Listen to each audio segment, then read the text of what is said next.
12 International Accounting Standard. We are very happy today. Tomorrow is छुट्टी, तेरी मेरी कुट्टी. मंडे को दोबारा दोस्ती कर लेंगे. संडे को no lift without gift.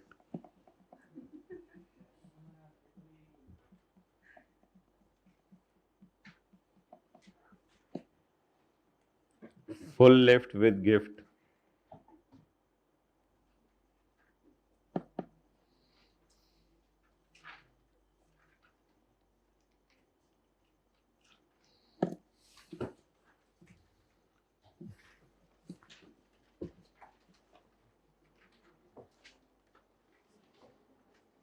Question number 13 past paper.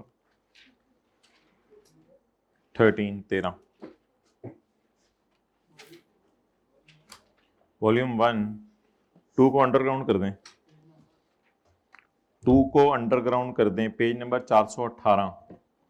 Following information has been gathered for preparing the disclosures related to taxation for Lux Limited and Palmolive Limited for the year ended 31 December 2020. Working number 1. Current tax. Profit before tax. बोलें जी. 1270. क्या? Accounting वालों की depreciation ज्यादा है tax वालों की depreciation से. 100 इस साल और 150 पिछले साल. चेहरा शरीफ इधर करें. अकाउंटिंग वालों की डेप्रिसिएशन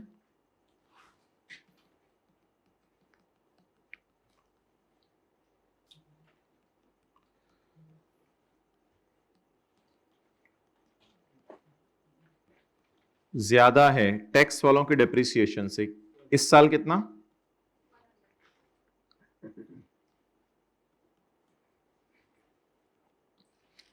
ये ऊपर पिछला साल आ जाएगा. सारे इधर देखें. अकाउंटिंग वालों की डेप्रिसिएशन हमारे साल की ज्यादा है एज कंपेयर टू टैक्स वालों की डेप्रिसिएशन. और अकाउंटिंग वालों की डेप्रिसिएशन पिछले साल भी ज्यादा थी. कितनी? 150.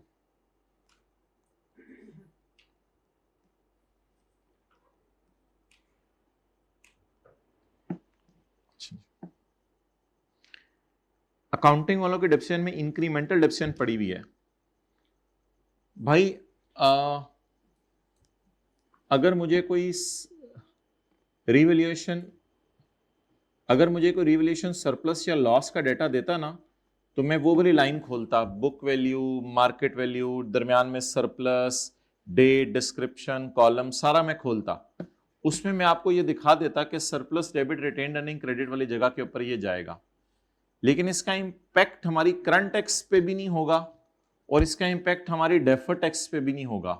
तो इसलिए मैं खोल नहीं रहा. तो बस इसकी एंट्री होती है सरप्लस, डेबिट और retained earning, credit. So it will not hit anywhere. हमारे करंट और डेफर्ड टैक्स की वर्किंग्स में ये कहीं नहीं जाता. तो दैट्स व्हाई ये एक यूजलेस इंफॉर्मेशन हुआ करेगी जिसका कोई फायदा नहीं हुआ करेगा. तो surplus, debit, retained earning, credit, बस ये इसकी एंट्री बनेगी. करंट टैक्स में इसलिए हिट नहीं करेगी कि ना अकाउंटिंग वालों की नज़र में ये कोई खर्चा इनकम है, ना टैक्स वालों की नज़र में ये खर्चा इनकम है. डेफर्ड टैक्स में वैसे ही कैरिंग अमाउंट्स और टैक्स बेस जाती हैं. तो एज सच फिर इसका कोई सिग्निफिकेंस नहीं हुआ करेगी. तो इंक्रीमेंटल डेप्रिसिएशन को you can simply ignore. Depreciation में एक्स्ट्रा डेप्रिसिएशन पड़ी है तो कोई नहीं, इसकी एंट्री हो जाएगी surplus, debit, retained earning, credit, which will not hit our current और deferred tax. So we can safely ignore it.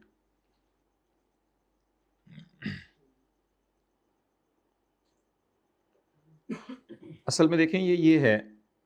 फिर दोबारा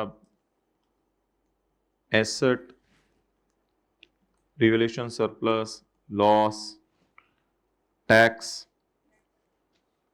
नेट सरप्लस. तो डेप्रिसिएशन जब ग्रीन पट्टी में चार्ज हुई होगी तो डेप्रिसिएशन जो भी होगी इसमें कोई एक्स्ट्रा डेप्रिसिएशन पड़ी है. पहले साल कितनी पड़ी है? 40. तो 40 की एंट्री होती है surplus debit retain earning credit. बस ये 40 ये वाली चीज है। अभी डेप्रिसिएशन में पड़ी है तो पड़ी रहने दे, कोई मसला नहीं है। डेप्रिसिएशन में कई दफा ज्यादा डेप्रिसिएशन पड़ी होती है रिवैल्यूएशन की वजह से, तो इसको आप सेफली इग्नोर कर दिया करें, कुछ नहीं इसका करना। पिछले साल के पहले दिन, ये कौन सा साल है? हमारे साल का आखिरी दिन। पिछले साल के पहले दिन carrying value of PP exceeded the tax base by 500।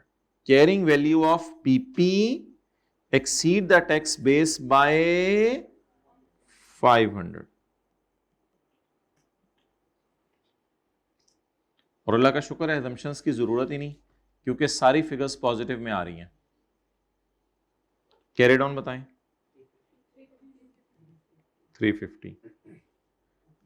Carry down क्या बन जाएगा? Brought down. और आप कैरी डाउन बताएं। 250। कैरी डाउन 0 माइनस 0, यही 0, 0 माइनस 0,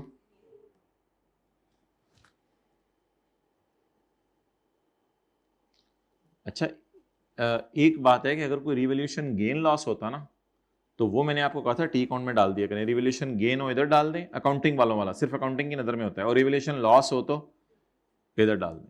अगर रिवैल्यूएशन गेन लॉस होता वो डाल दे, लेकिन सरप्लस डेबिट रिटेन अर्निंग, क्योंकि रिवैल्यूएशन गेन लॉस की एंट्री होती है एसेट डेबिट, तो रिवैल्यूएशन गेन लॉस यहां डाला करेंगे, बट क्या नहीं डाला करेंगे? इंक्रीमेंटल, उसकी एंट्री होती है surplus debit retain earning credit. चलें जी, अब बता दें डेफर्ड टैक्स की वर्किंग कितने सालों की मांगी हुई है? वर्किंग मांगी हुई है, रिक्वायरमेंट है? Requirement number B. बस जो हजरात लेट आए हैं ये एडजस्टमेंट घर से रिवाइज कर लीजिएगा, यूट्यूब से लेके। वैसे deferred tax liability slash asset as on 31/12/19 पिछला साल, और deferred tax liability slash asset as on 31/12/20। बताएं जी। पीपी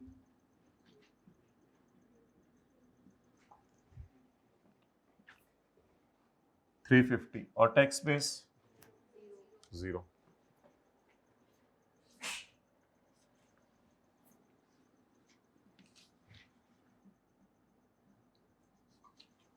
और अगले साल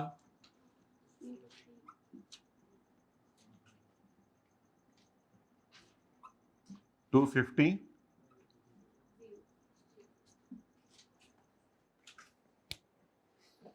और करंट नोट 1 साल का मांगा है, तो नोट 1 साल का मांगा है तो फिर करंट टैक्स की वर्किंग सिर्फ 1 साल की। अकाउंटिंग डेप्रिसिएशन ये वाली उल्टा के ये वाली, और टैक्स डेप्रिसिएशन ये वाली माइनस कर दें। यहां तक सारे नोट करें, फिर अगर लेट हो गए हैं या कोई मसला है तो फिर घर जाके आप देख लीजिएगा। अगली एडजस्टमेंट को शौक से सारे आप सुनना शुरू करें। अकाउंटिंग डेप्रिसिएशन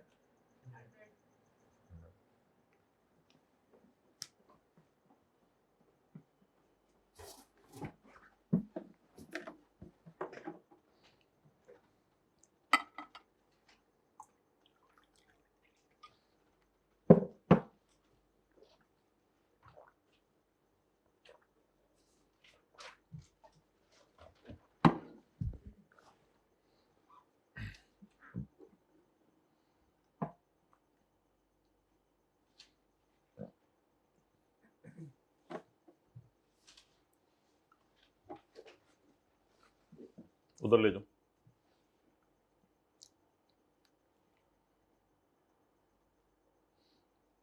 चलें जी,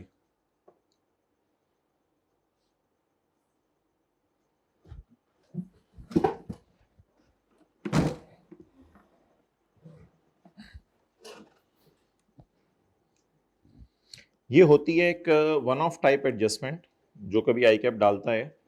ऐसी एडजस्टमेंट मेरी नज़र में कोई डिस्कस करना ज़रूरी नहीं होता, क्योंकि 50% मार्क्स जो है वो हर बंदा ऐसी एडजस्टमेंट में बिला डिस्कस किए भी ले लेता है। अगर उसमें ये जज्बा है कि जो भी मुझे समझ आ रहा है कम से कम मैंने उसको पेपर में शो करके आना है, और जो कहते हैं मुझे पूरा समझ नहीं आ रहा इसलिए मैं अधूरा शो करके नहीं आऊँगा, तो ऑब्वियसली इन लोगों के लिए पास होना बहुत मुश्किल हो जाता है। Liabilities of LL added 31 December 2020 include balance of 170। अब सिंपल मार्क्स सबने लेने थे कि 31/12/19 की लाइबिलिटीज में एज ऑन में जाके 70 शो कर देना था कैरिंग अमाउंट, और 31/12/20 की बैलेंस शीट में एज ऑन जाके शो कर देना था 100 मिलियन। क्योंकि इससे अगली लाइन कभी क्लास में डिस्कस ही नहीं हुई, ये एडजस्टमेंट कभी क्लास में डिस्कस ही नहीं हुई, क्योंकि इन एडजस्टमेंट्स का कोई हल ही नहीं है, ये तो आई के जो मर्जी जब मर्जी दे दे। तो और अल्लाह का शुक्र है कोई ऐसी एडजस्टमेंट्स बहुत ज़्यादा नहीं आती। ये लेटेस्ट जो सवाल आया था आपने देखा था कितना इजी सवाल आया था। अकाउंटिंग और टैक्स डिस्क्रिप्शन का डिफरेंस था, अकाउंटिंग कोई एसेट बिक गया था, इंटरेस्ट इनकम थी, सैलरीज पिछले साल की आ रही थी, एनआरवी लॉस की एडजस्टमेंट थी, डिविडेंड की एडजस्टमेंट थी, फाइन्स की एडजस्टमेंट थी, कोई भालू एडजस्टमेंट थी और अनयूज लॉसेस थे। तो ऐसी कोई इतनी परेशान कुन चीज़ें होती नहीं है, बस सारी बात है इक्का दुक्का सवाल में कोई ना कोई उसने मसला तो डालना होता है। तो ये वो वाला मसला था, लेकिन अब हम फोकस करके समझेंगे तो इंशाल्लाह हमें समझ आ जाएगा। जी, लायबिलिटीज का मुझे बैलेंस बता दें। ये वर्किंग नंबर कौन सी होने लगी है माय डियर? 3। जी, ये वर्किंग नंबर 4। जी, हमारा साल कौन से? 2020। लायबिलिटी का बैलेंस भाई please please please please, liability का बैलेंस 70। नहीं समझ आया 70 मैंने क्यों लिखा है? आ गया ना 2019 का एज एट और 2020 का 100। ठीक है जी। तो ये कैरिंग अमाउंट्स हैं, this is sort of carrying amounts. तो लाइबिलिटीज 31/12/20 की एंड पे 100 रुपए की हैं और लाइबिलिटीज 31/12/19 की एंड पर 70 रुपए की हैं। तो व्हाट इज दिस? लाइबिलिटीज का कैरी डाउन, या फिर आप सॉर्ट ऑफ कह सकते हैं 70 ब्रॉड डाउन है और 100 कैरी डाउन। डन। तो ये मैं कह रहा था इजी मार्क्स ले लेने थे अगर कुछ नहीं भी समझ आ रहा था कि आप लोगों ने 70 को यहां लिखाना था यहां और 100 को यहां लिखाना था।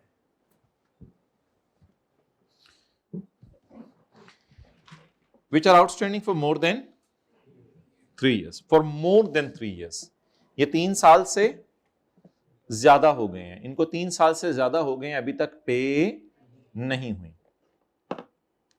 3 साल से ज्यादा होने का मतलब ये नहीं है कि इसी साल 3 साल से ज्यादा हुए हैं, बस 3 साल से ज्यादा का मतलब है हो सकता है किसी को 4 साल हो गए हो, किसी को 6 साल हो गए हो, किसी को 7 साल हो गए हो, बस 3 साल से ज्यादा हो गए हैं।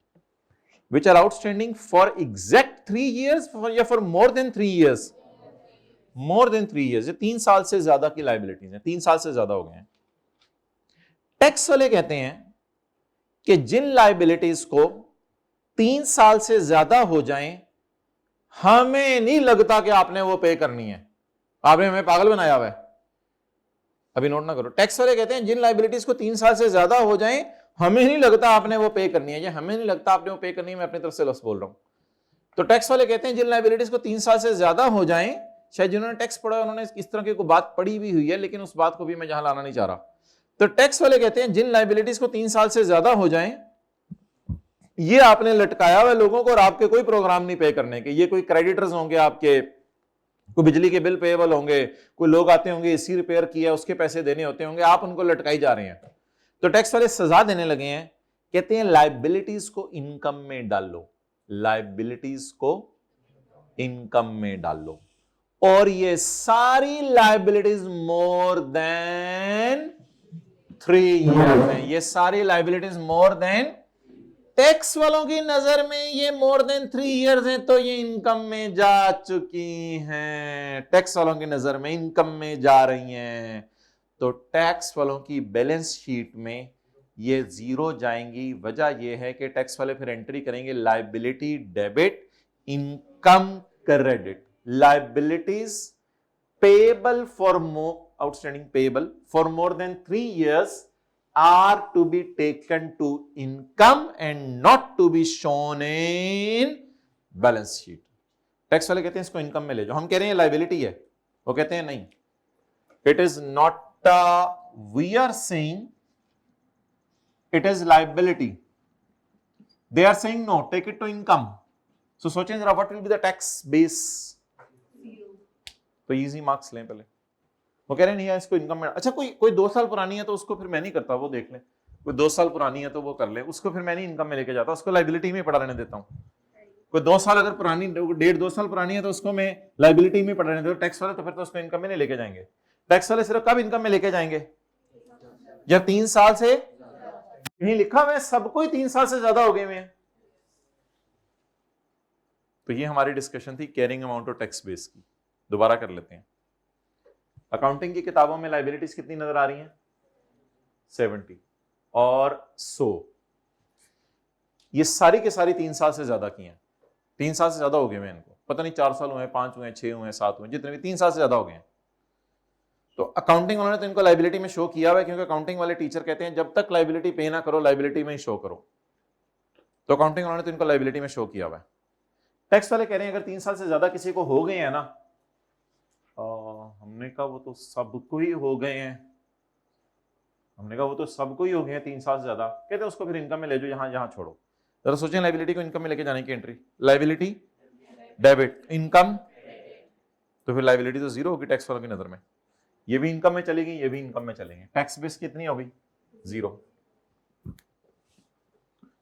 अच्छा,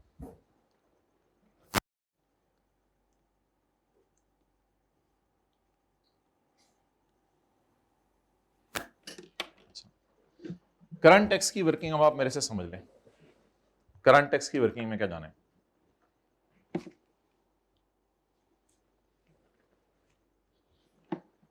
अब ना असल में पूछो मेरे से, अब ना असल में उसने कुछ बताया नहीं हुआ, तो for the sake of discussion मैं ये अजम्पशन लेता हूं कि ये जो लाइबिलिटीज हैं, फर्ज करें इनको 2019 के आखिरी दिन इनके 3 साल पूरे हुए थे, तो इनकी एंट्री टैक्स वालों की नजर में हुई होगी लाइबिलिटी डेबिट इनकम क्रेडिट। तो ये 19 की करंट टैक्स की वर्किंग में टैक्स वालों ने खुशी बुक की होगी कि हमने तुम्हें सजा दी है कि तुम्हारी लाइबिलिटीज को इनकम में डाल दिया। तो 17 की करंट टैक्स की वर्क 19 की करंट टैक्स की वर्किंग में कितना चला गया होगा? 70। इस साल वो लाइबिलिटीज जिनको 3 साल से ज्यादा हो चुके हैं, मे भी 4, मे भी 5, मे भी 6, वो अब पहुंच चुकी हैं 100 पे।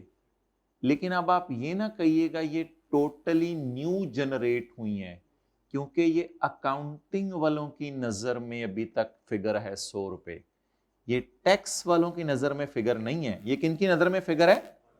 ये अकाउंटिंग की बैलेंस शीट में अभी तक लाइबिलिटीज आ रही हैं। तो अकाउंटिंग की बैलेंस शीट में लाइबिलिटीज की ग्रोथ हो रही है। इसका मतलब है अकाउंटिंग वालों की नजर में 30 की लाइबिलिटीज और बढ़ गई हैं इस साल, जिनको अभी तक पे हुए 3 साल से ज्यादा गुजर चुके हैं। तो अब टैक्स वाले क्योंकि 100 में से 70 को, जिस तरह रिटेन्ड अर्निंग नहीं होती थी क्लोजिंग और प्री, तो टैक्स वाले 100 में से 70 को पिछले साल इनकम में लेके जा चुके और 30 को फॉर द ईयर इनकम में लेके जाएंगे। असल में ना ये कोई ऐसी चीज नहीं है कि ये 0 से 100 पे गई है। अगर कोई ऐसी चीज होती ना जो 0 से 100 पे गई होती, तो फिर तो इस साल में 100 को करंट टैक्स की वर्किंग में ऐड करता। असल में अकाउंटिंग वालों की नजर में ये तसव्वुर ही कोई नहीं है। अकाउंटिंग वालों की नजर में ये तसव्वुर ही कोई नहीं है कि लाइबिलिटीज को इनकम में लेके जाओ। अगले साल टैक्स वाले आए, टैक्स वालों ने कहा अब बताओ तुम्हारी लाइबिलिटीज कितनी है? आपने कहा जी 100 पे पहुंच गई हैं। उन्होंने कहा वो पिछले 70। हमने कहा अभी तक वो भी पे नहीं किए। पिछले 70, 100 में 100 तो एज ऑन है, 70 भी एज ऑन है। पिछले 70 टैक्स, आपने कहा यार वो तो अभी तक पे नहीं किया। उन्होंने कहा चलो वो तो पिछले साल हम इनकम में ले गए थे।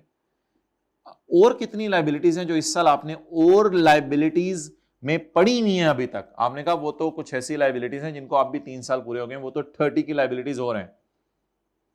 तो आप मुझे ये बताएं कि इसमें से कितना इस साल मैं इनकम में ले जाऊं? 30। बस ये डिस्कशन है, अब जितनी मर्जी इसको बढ़ा लें या डिटेल में कर लें, ऐसे कोई आने वाली एडजस्टमेंट नहीं है खास पेपर में। टाइम ज़ाया होता है ऐसे एडजस्टमेंट्स को डिस्कस करके। तो 30 को इस साल हम करंट टैक्स की वर्किंग में डाल रहे हैं। अगर ये 70-90 हो गया होता, सॉरी 70-68 हो जाता, तो फिर मैं डिस्कस कर लेता हूँ इसका क्या करना है, वो अलग डिस्कशन है। फिलहाल 70 ग्रो करके किस पे चला गया, 100। और ये इसमें 70 वो वाला पड़ा हुआ है, क्योंकि अकाउंटिंग वाले जो है इसको इनकम में कभी नहीं लेके जाते, तो इसमें 70 वो वाला पड़ा हुआ है, तो 30 एडिशनल आया। बस एक अजीब सी एडजस्टमेंट थी, 30 को आपने इनकम में डालना था, अनपेड लायबिलिटीज।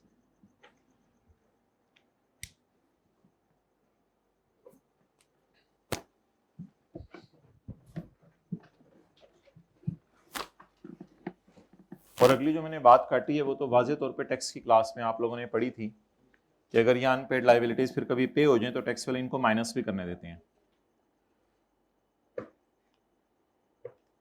तो अगर खुदा ना खासा ऐसे होता, देखें, and subsequently allowed as expense on payment, payment तो हमारे एक सिनेरियो में हुई नहीं, उल्टा लायबिलिटीज पे होने की बजाय ग्रो कर गई हैं। हमारे सिनेरियो में तो पेमेंट हुई नहीं। अगर पेपर में खुदा ना खासा कभी ऐसा सवाल आ जाए कि लायबिलिटी 68 पे चली जाएं, तो टैक्स वाले आके पूछेंगे यार पिछले साल तो तुम कह रहे थे 70 की लायबिलिटीज हैं और इस साल तुम कह रहे हो 68 की लायबिलिटीज हैं। आप कहेंगे ये 68 वही वाला है, 70 वाला, इसमें से 2 वाला बंदा आया था, उसको हमने पेमेंट कर दी थी। टैक्स वाले कहेंगे ओहो यार हमने तो तुम्हारे पे ये इल्जाम लगाया था तुम लोग पेमेंट नहीं करते। चलो खैर है, फिर ये 2 रुपया तुम इस साल करंट टैक्स की वर्किंग में जाके माइनस कर लो, तो फिर ये 2 रुपया हम माइनस कर देते। लेकिन अभी हमारे सवाल में माइनस वाला सिनेरियो नहीं डिस्कस होना था, इस वजह से माइनस वाला सिनेरियो नहीं डिस्कस होना था। हाँ, और जहां तक उसका सिनेरियो है नेचर, तो लॉजिक अगर डिस्कस करें, दिस 70 विल अल्हम्दुलिल्लाह will be allowed as deduction whenever it is paid। जब भी ये लाइबिलिटी पे होगी, अल्लाह का शुक्र है टैक्स वाले इसको माइनस करने देंगे, डिडक्टेबल इन फ्यूचर। तो ये डिडक्टेबल टेम्परेरी डिफरेंस था। बहरहाल इस एडजस्टमेंट में हमें ब्रेक नहीं लगानी चाहिए, क्योंकि आगे सवाल में बड़े इजी मार्क्स छुपे हुए हैं। अब ये डिस्कस करते रहेंगे, ऐसे ही परेशान होंगे। तो take the easy marks. Tax base क्यों जीरो है, बस ये जरा बता दें। क्योंकि टैक्स वाले ऐसी लाइबिलिटी को बैलेंस शीट में शो करना पसंद जिसको 3 साल से ज्यादा हो गए हों। तो अब ऑब्वियसली 68 तो मैंने अपनी तरफ से लिया था, इसको 100 ले लें। शायद ये एडजस्टमेंट मैंने 2-3 साल बाद डिस्कस की है, तकरीबन 2-3 साल से तो मैं ये कटवा रहा हूँ हर अटेम्प्ट में। आप लोगों के पता नहीं क्यों मैंने डिस्कस कर लिया। तो चलें जी आगे चलें। वर्किंग नंबर 5, इजी मार्क्स लें आगे पेपर में। कुछ ना कुछ करके जरूर आया करें, चाहे 30 को आप पेपर में माइनस कराएं चाहे प्लस कराएं, 70-100 को लिख के आया करें। टैक्स बेस छोड़ के नहीं आनी। नहीं समझ आ रहा तो 170 बराबर एज्यूम कर लें या 0-0 एज्यूम कर लें। कहीं ना कहीं तुक्के लगते लगते कुछ ना कुछ 6-7 तुक्के एंड पे सही भी हो जाते हैं पूरे पेपर में जब मारना शुरू करते हैं। कहीं ना कहीं तो कुछ ना कुछ करना पड़ता है ना। तो इट्स वेरी इजी टू पास अल्हम्दुलिल्लाह। ओके चलें जी।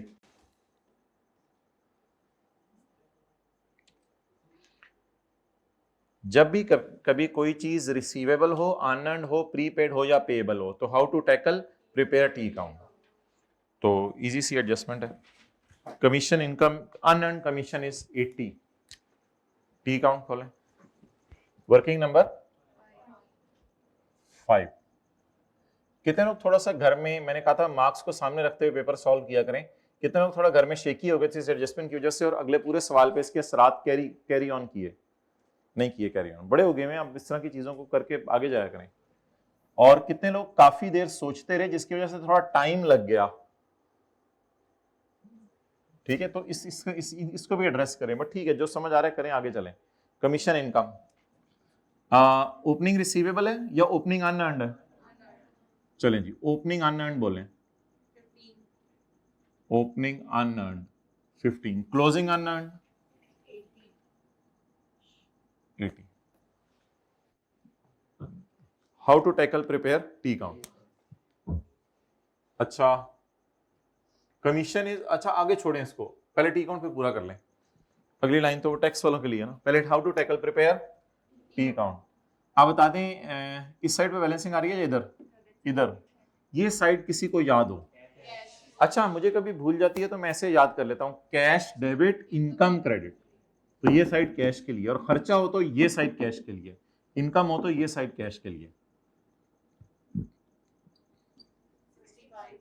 60।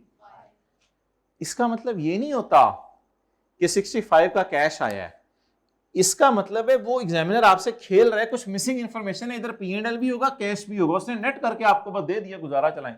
एक दो अटेम्प्ट में इस तरह भी सवाल आया, आपको पता है कि the cash receipt exceed the income by 65। एक दो सवाल ऐसा भी था पास पेपर में, तो इस तरह भी लिख सकते हैं पेपर में, कोई मसला नहीं। The cash receive during the year exceed the income by 65। Okay जी। और अब मुझे बता दें how to tackle prepare T account. और सबर वाला सिनेरियो है, टैक्स वाले कौन सी अकाउंटिंग फॉलो कर रहे हैं? Cash accounting. In cash accounting reverse the income and record the, अब हम बड़े हो गए हुए हैं, पर रिवर्स रूल्स छोड़ें, जो डाटा अवेलेबल है उससे खेलें। कैश रिसीव्ड, रिवर्स द, बोले बोले बोले साथ साथ। In cash accounting reverse the and record the in carrying amount, this will appear, however tax base will be 0. Unearned commission,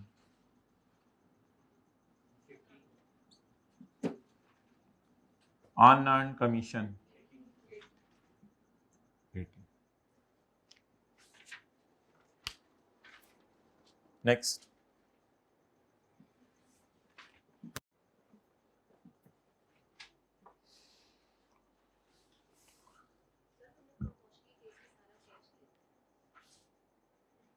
नहीं बैलेंसिंग साइड लेनी है ना, या इनकम बैलेंसिंग साइड है या कैश, दोनों में से दोनों को तो एज्यूम नहीं कर सकते ना, दोनों में से तो एक ही एज्यूम कर सकते हैं, क्या करें?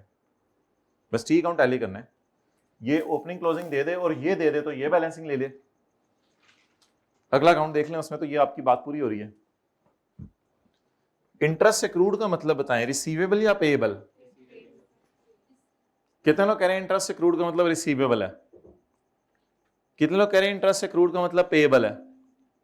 बिल्कुल गलत हाथ खड़े किए आप लोगों ने।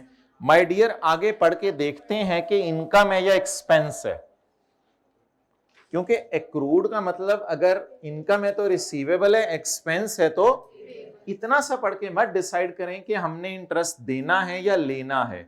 आगे जाके कैश मिलने का जिक्र होगा या इनकम कमाने का जिक्र होगा, वहां से पता चलेगा अकाउंट कौन सा खोलना है।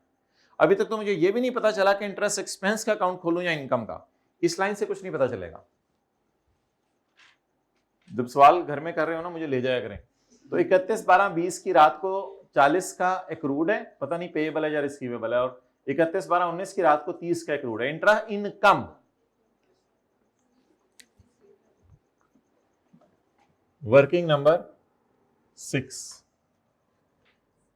इंटरेस्ट इनकम जी। आप बता दें ओपनिंग रिसीवेबल कितना है और क्लोजिंग रिसीवेबल 40। काफी कुछ लर्निंग हो रही है अल्हम्दुलिल्लाह आज। अच्छा, इनकम कितनी है? इनकम, इनकम्स अकाउंट में P&L से मुराद होती है इनकम। इनकम या रिसीट? इनकम या रिसीट? Income is 55। अच्छा, पहले टी अकाउंट तो पूरा कर लें। How to tackle prepare, cash कितना है? 45।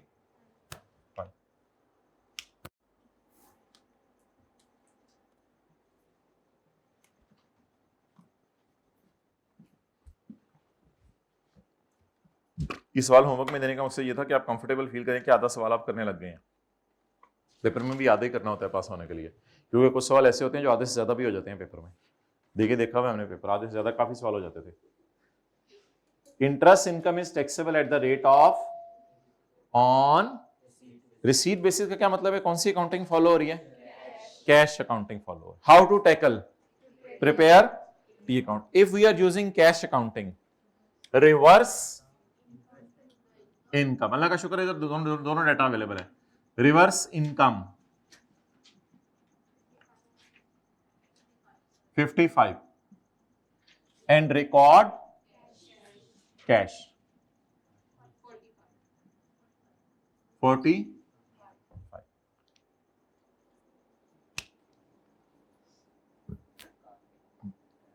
जी।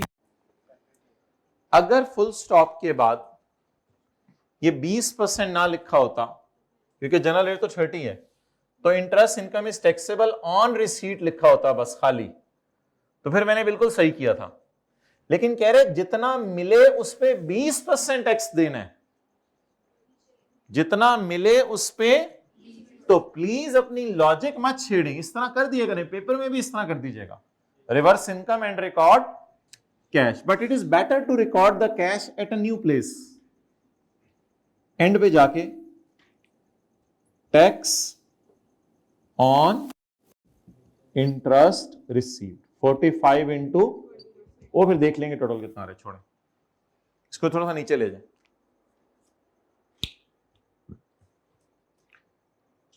How to tackle, prepare T count, reverse income, record cash. The interest is taxable up to receipt basis at the rate of 20.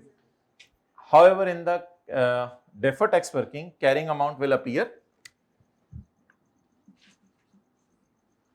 Carrying amount will appear.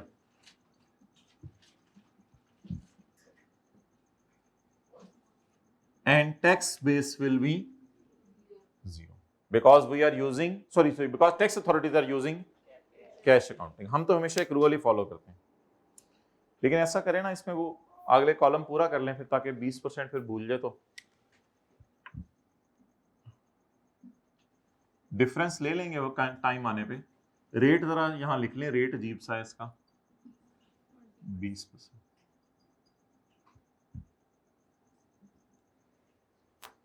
Difference अभी छोड़ें, ले लेंगे।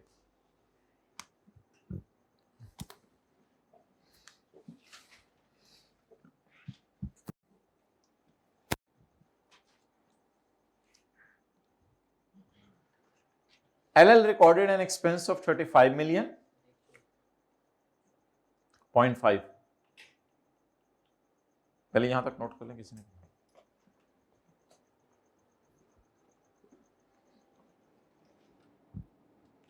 अच्छा, इससे अच्छा सवाल भी कई दफा आता है, वो तो बड़ा मजे का सवाल होता है। उसमें ये लिखा होता था, पास्ट पेपर क्वेश्चन 9 जो आपको कराया था, ऑनलाइन हुआ था वो सवाल।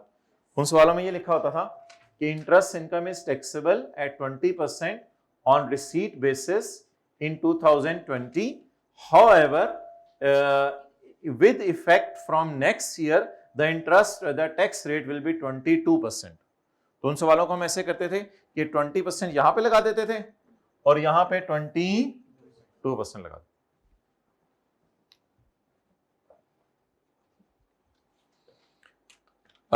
खर्चों में पड़ी है डोनेशन 50 मिलियन की। पिछले साल का ये कोई ओपनिंग क्लोजिंग पेबल तो नहीं है कि मैं टी काउंट खोलूं, इसलिए इसको इग्नोर करें। ये ओपनिंग क्लोजिंग पेबल तो नहीं है कि मैं टी काउंट खोलूं, ये कंफ्यूज करने के लिए दी थी। ओपनिंग क्लोजिंग पेबल नहीं है ये, पिछले साल की करंट टैक्स की वर्किंग में जाना था। ये पिछले साल की करंट टैक्स की वर्किंग उसने मांगी नहीं। तो खर्चों में पड़ी है डोनेशन 50 मिलियन की। डोनेशन को टैक्स वाले कहते हैं डबल माइनस कर लो, तो ठीक है, एक दफा हमने माइनस कर लिया और एक दफा और माइनस कर लेते हैं, डबल माइनस हो जाएगी, लेस डोनेशन। डबल माइनस कर लें, कितनी माइनस हो चुकी है, एक दफा और 50 माइनस कर लें। डोनेशन देने में टैक्स वाले बहुत खुश हैं, हमें डबल माइनस करने दे रहे हैं।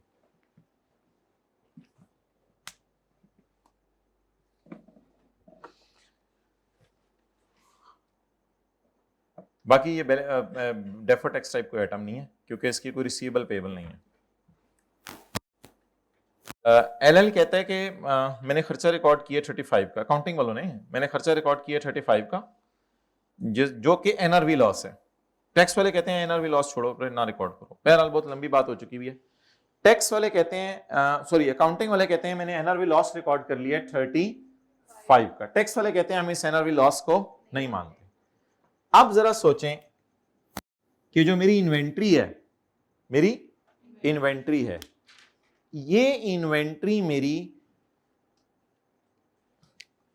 अगर मैं इसको x लूं तो ये x minus cost minus NRV loss is equal to NRV. However, tax authorities are saying cost minus no NRV loss. आप बताएं मैं x को क्या एज्यूम कर लूं? 200 एज्यूम कर लें, 300 एज्यूम कर लें, लेकिन पेपर में लिख आइएगा जो भी 100 कर लेते हैं, चले 100 कर लें, ठीक है। तो यहां पे छोटी सी assumption दे दी है, assuming cost as 100, assuming cost as 100। किसी को पता है अकाउंटिंग वाले ये माइनस करने देंगे एनआरवी लॉस, और टैक्स वाले कहेंगे हमने नहीं माइनस करना।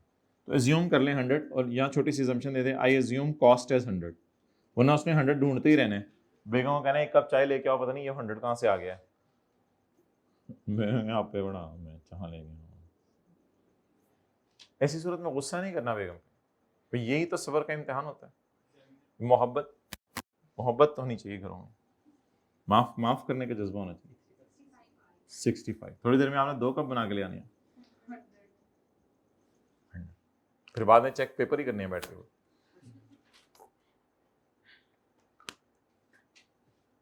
और 15 दिन बाद याद भी नहीं कराना कि मैंने तुम्हारे लिए 2 कप बनाए थे। सीखनी पड़ेंगी चीजें।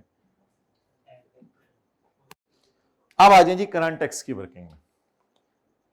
करंट टैक्स की वर्किंग में अकाउंटिंग वालों ने लॉस रिकॉर्ड कर लिया हुआ है, सॉरी अकाउंटिंग वालों ने प्रॉफिट पहुंचने तक एनआरवी लॉस रिकॉर्ड कर लिया हुआ है। टैक्स वाले कहते हैं हमें इस लॉस को, लेकिन ये नेवर अलाउड वाले सीन नहीं है, आइंदा कभी कॉस्ट ऑफ सेल में माइनस हो जाएगा। तो 35 एनआरवी लॉस को उल्टा दें। एक बार याद रखिएगा, एनआरवी लॉस और इंपेयरमेंट लॉस को उल्टा के ना कभी भी आप लोगों ने इसको परमानेंट डिफरेंस नहीं समझना, क्योंकि एनआरवी लॉस की जगह टैक्स वाले कॉस्ट ऑफ सेल माइनस करने देंगे, और इंपेयरमेंट लॉस की जगह टैक्स वाले टैक्स डिडक्शन माइनस करने देंगे। तो कभी भी आप लोगों ने एनआरवी लॉस को उल्टाकर या इंपेयरमेंट लॉस को उल्टाकर परमानेंट डिफरेंस नहीं समझ लेना। तो याद आ रही है जी, स्टैंडर्ड में ये बातें होती थी। ओके, एलएल एक्वायर्ड 5% इक्विटी, नीचे सारी कैलकुलेशन हुई भी है इसकी, लेकिन मैं फिर भी दोबारा कर रहा हूं। LL acquired 5% equity in Palmolive limited.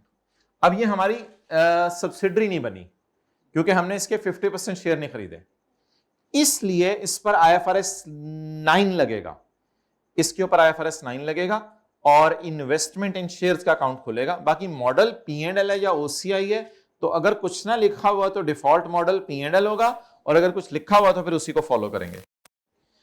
LL acquired 5% equity in Palmolive limited for 425 million on यकम अगस्त 20। Working number 7, investment in shares. बोलें जी। एक्सेलेंट। कैश 425। द पंजाबी वाला द, इंग्लिश वाला the. The investment was classified as FET OCI as at 31 December. LL recorded 65 as gain. तो हमने gain कितना record किया? Carry down 490।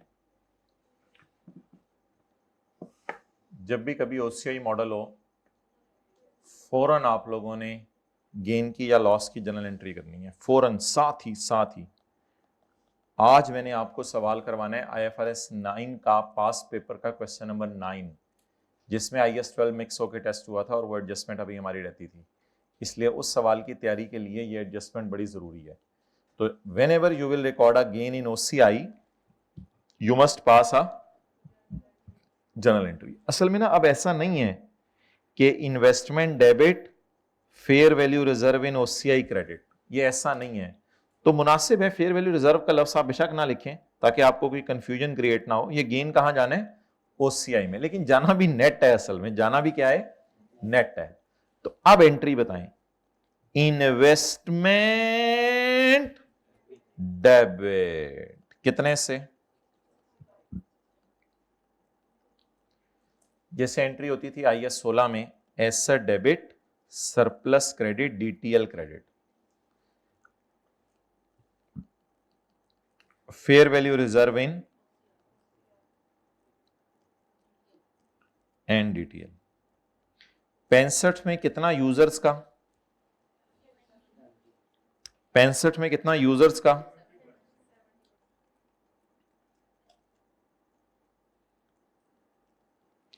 और कितना टैक्स वालों का,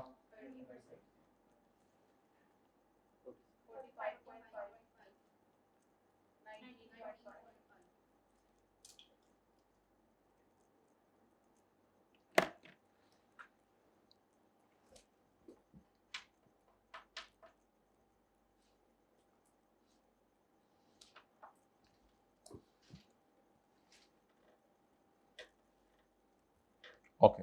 तो जब भी ओसीआई आएगा आपने जनरल एंट्री कर लेनी है, लिख लें। जब भी ओसीआई की चीज आया करेगी जनरल एंट्री कर लिया करनी है। जब भी IAS 12 में ओसीआई वाली चीज आएगी तो जनरल एंट्री कर लिया करनी है साथ। अब माय डियर जनरल एंट्री की पोस्टिंग बताएं, जनरल एंट्री की पोस्टिंग बताएं। इन्वेस्टमेंट डेबिट, अल्हम्दुलिल्लाह मेरी इन्वेस्टमेंट 65 से ग्रो की है। इधर मैं fair value reserve in OCI लिखा करता था IFRS 9 में, लेकिन मैं इसलिए नहीं लिख रहा कि आप लोग कंफ्यूज ना हो जाए। फेयर वैल्यू रिजर्व असल में एग्जैक्ट 65 से नहीं अब बढ़ रहा। तो इन्वेस्टमेंट बोले, डेबिट कितने से 60 हो गई। आगे चलें। फेयर वैल्यू रिजर्व इन, ये अब मेरा नहीं ख्याल सवाल के अंदर उसने मेरे से P&L और OCI मांगा हुआ है कि मैं यहां जाके ये शो करूं, तो छोड़ें इसको। बस DTL अकाउंट खोल के ये पोस्ट करें 19.5, इसलिए ये एडजस्टमेंट किया।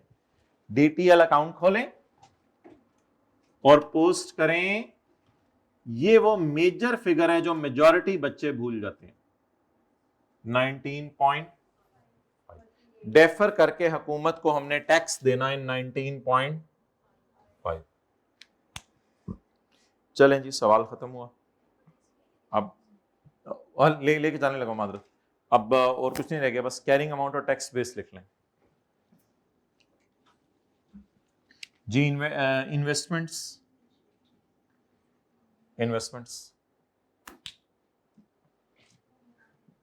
Carrying amount easy marks for 90।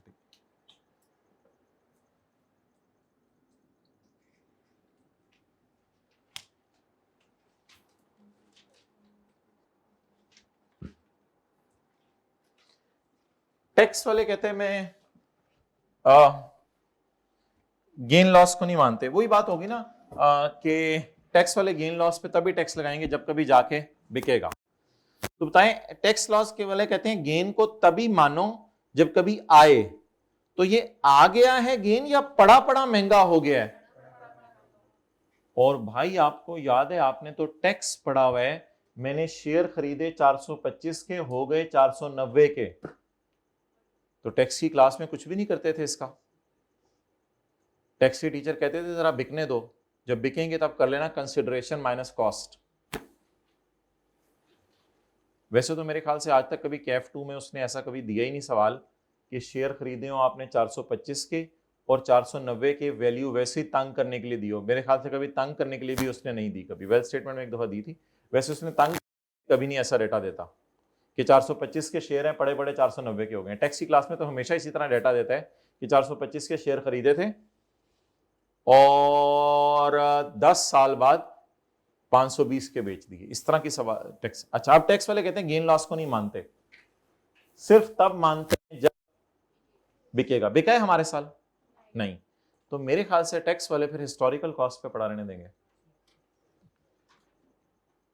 तो लिख लें, टैक्स वाले चीजों को परचेज प्राइस पे, फेस वैल्यू पे नहीं, ये याद रखिएगा, परचेज प्राइस पे। आपने टैक्स पढ़ा हुआ, शेयर्स रिकॉर्ड होते थे परचेज प्राइस पे।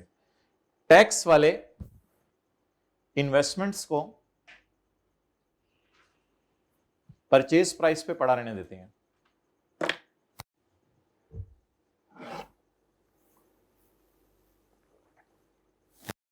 आमतौर पे टैक्स वाले इन्वेस्टमेंट्स को परचेज प्राइस पे पड़ा रहने देते हैं आमतौर पे।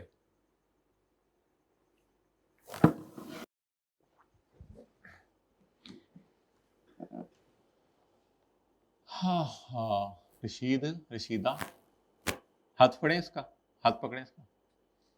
सर ने आमतौर पे क्यों लिखवाया है? ठहर जा, पहले मैंने सोच लेने दे। आमतौर पे इसका मतलब है कोई चक्कर है, ये इन्होंने ना किसी चक्कर में लिखवाया आमतौर पे, वरना कल कला को हमने इनको पकड़ लेना था कि आपने लिखवाया कुछ और है और हो कुछ और रहा है। इन्होंने लिखवाया आमतौर पे, मुझे सोच लेने दे क्यों लिखवाया आमतौर पे। भाई असल में अब मुझे नहीं पता ना आई कैप क्या करे। हो सकता है किसी सवाल में आई कैप कह दे कि टैक्स वाले परचेज प्राइस जमा ट्रांजैक्शन कॉस्ट पे रखते हैं, हो सकता है टैक्स वाले ट्रांजैक्शन कॉस्ट को कैपिटलाइज करते हो सकता है टैक्स वाले सिर्फ परचेज प्राइस पे पड़ा रहने देते हो, मुझे क्या पता। तो खुदा ना खास तक कभी ट्रांजैक्शन कॉस्ट आ सकती है। आने वाले दिनों में इंशाल्लाह सेशन एंड पे हम किसी सवाल में ट्रांजैक्शन कॉस्ट डालेंगे, आपको ये वाली रिवीजन भी कराएंगे, तो कोई मसले वाली बात नहीं है। मैंने इसलिए रिस्क कवर करने के लिए आमतौर पर आखिर में लिखवा दिए। तो टैक्स वाले आमतौर पर आपको पता है एसेट को किस पे पड़ा रहने देते हैं, परचेज प्राइस पे, और टैक्स वाले आमतौर पे ट्रांजैक्शन कॉस्ट को एक्सपेंसेस में डालते हैं। शायद आपको पता हो कि जब एसेट बिका करता था तो फिर हम ट्रांजैक्शन कॉस्ट वगैरह माइनस कर देते टैक्स की क्लास में। बस टैक्स वाले ट्रांजैक्शन को पता नहीं, सवाल बताया करेगा, कोई हार्ड एंड फास्ट रूल नहीं है। अकाउंटिंग वाले ट्रांजैक्शन कॉस्ट को क्या करते हैं, उसमें मैं आपको फिर पूरी बहस करके दे सकता हूं कि अकाउंटिंग वाले शेयर्स खरीदते हुए एफईटीपीएल में एक्सपेंस में डालते हैं और एफईटीओसीए में कैपिटलाइज करते हैं। अकाउंटिंग वाले क्या करते हैं वो मुझे पता है, टैक्स वाले ट्रांजैक्शन कॉस्ट को क्या करते हैं वो मैं आपको नहीं बता सकता, वो आपको सवाल बताया करेगा। तो इसलिए मैंने क्या फिर फिक्रा लिखवाया है, फेस वैल्यू का लफ्ज मैंने नहीं लिखवाया, क्योंकि मुझे पता है आपने भी टैक्स पढ़ा हुआ है, मैंने भी टैक्स पढ़ा हुआ है। चीजें हमेशा किस पे रिकॉर्ड होती हैं, खरीदते हुए परचेज प्राइस पे, फेस वैल्यू पे रिकॉर्ड नहीं होती। तो बोले जी टैक्स वाले आमतौर पे इन्वेस्टमेंट्स को किस पे रिकॉर्ड करते हैं, परचेज प्राइस पे। अगर कभी ट्रांजैक्शन कॉस्ट डालनी हुई तो वो डाल देंगे इसमें, हमें उससे क्या। वैसे हमारे सवाल में तो अल्लाह का शुक्र है ट्रांजैक्शन कॉस्ट बोले नहीं गिवन है। चलें जी, तो परचेज प्राइस बताएं, छोटों से करके लिख लें, बड़े हो रहे हैं, चीजें पता होनी चाहिए कैसे आ रही हैं। छोटों से मुझे परचेज प्राइस बताएं, ये लिखा करें चीजें, वरना मसले आएंगे आने वाले दिनों में। यहां लिखें बड़ा बड़ा परचेज प्राइस बोलें कितनी है, 420। वैसे गेन को मान नहीं लेंगे, वो कह रहे हैं मैं गेन को मानता हूं, एज पर टैक्स लॉज में गेन को मानता हूं, जब कभी बिकेगा तब मानूंगा, अभी तो नहीं मान रहा ना।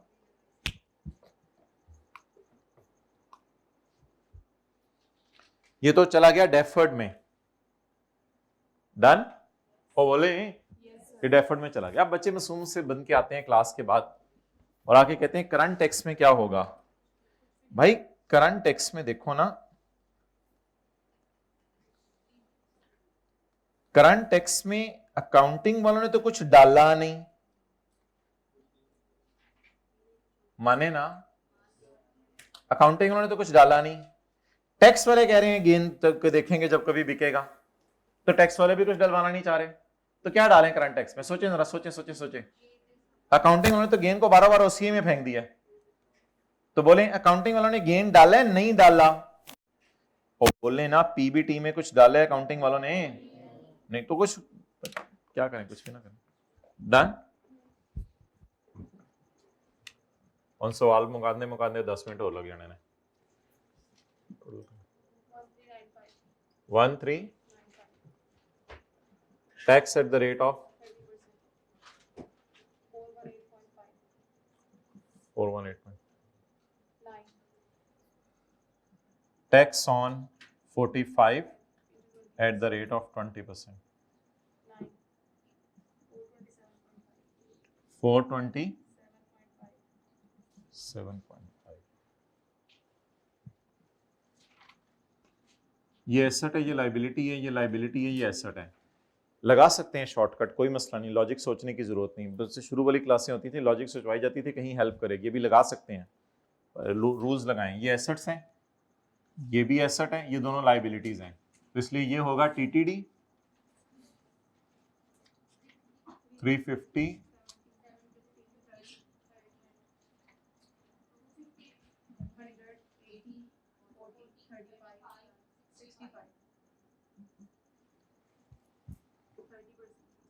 टीटीडी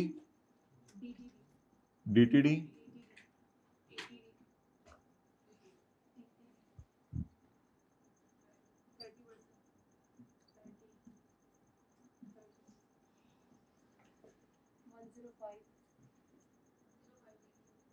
नहीं, अब इसको हम प्लस माइनस ही लिखते होते हैं बस।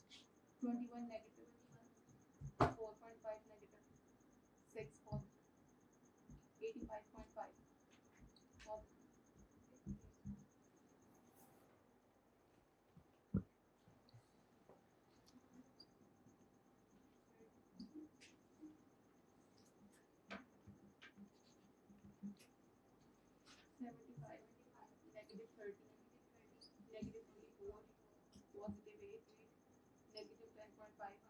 भाई 2 बंदों के पेपर हैं क्लास में।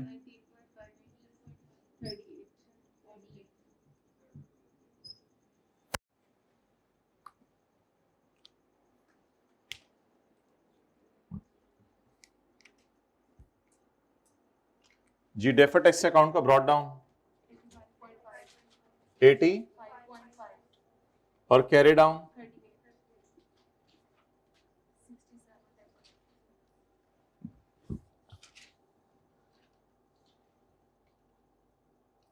60।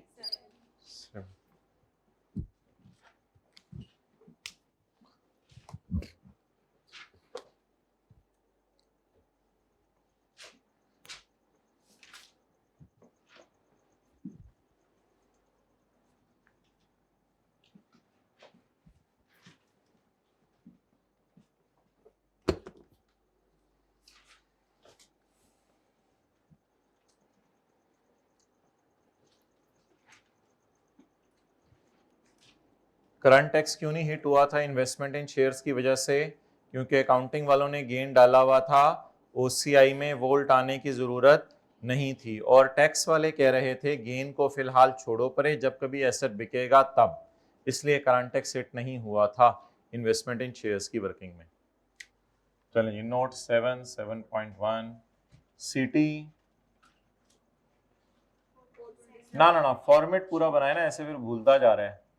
करंट और prior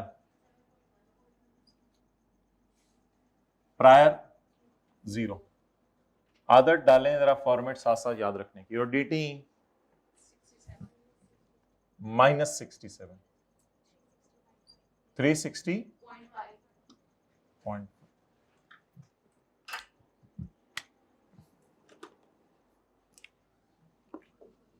recon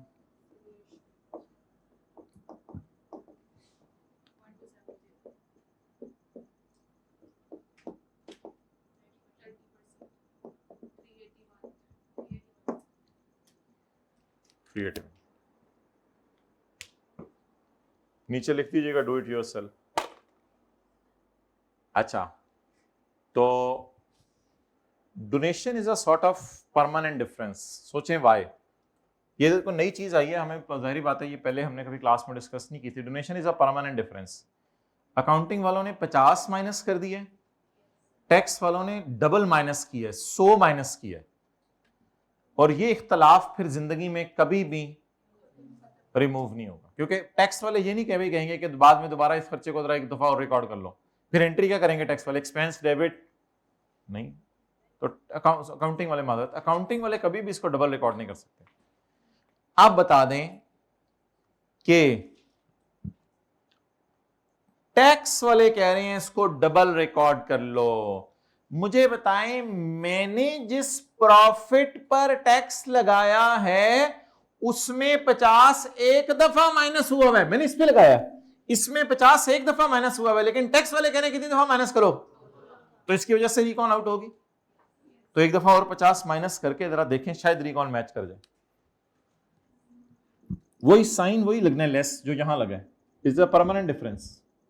permanent difference donation वाला 50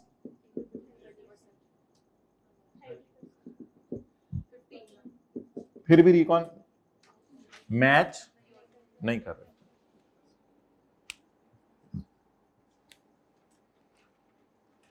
अच्छा जी, अब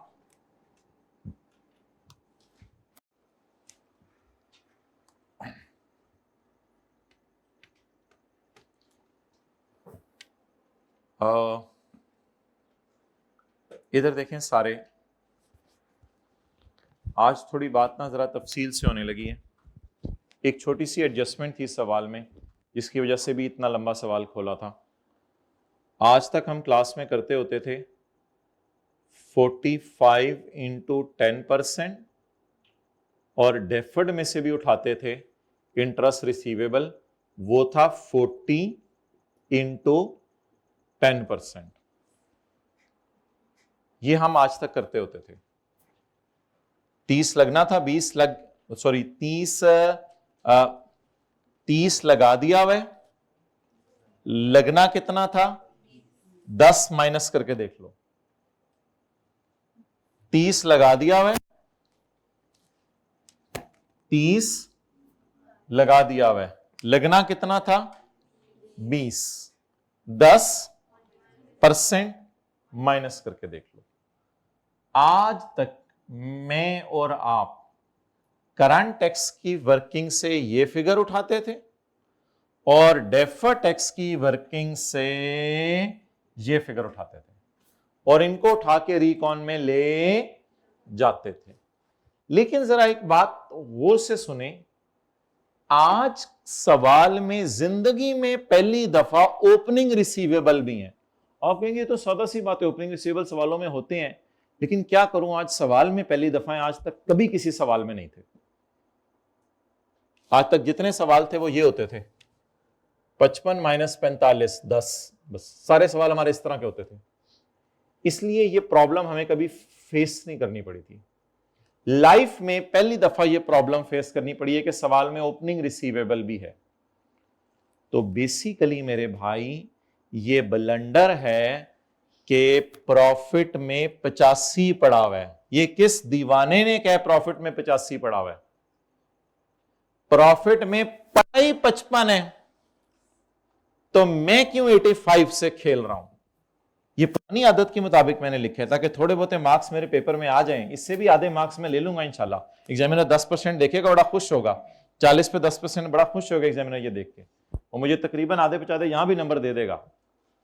तो मेरी पुरानी आदत यह होती थी, बताएं कि करंट टैक्स से उठाऊं 45 और डेफर्ड टैक्स से उठाऊं 40 और उठा के लिख दूं, सेफली हमारा गुजारा चल जाया करता था।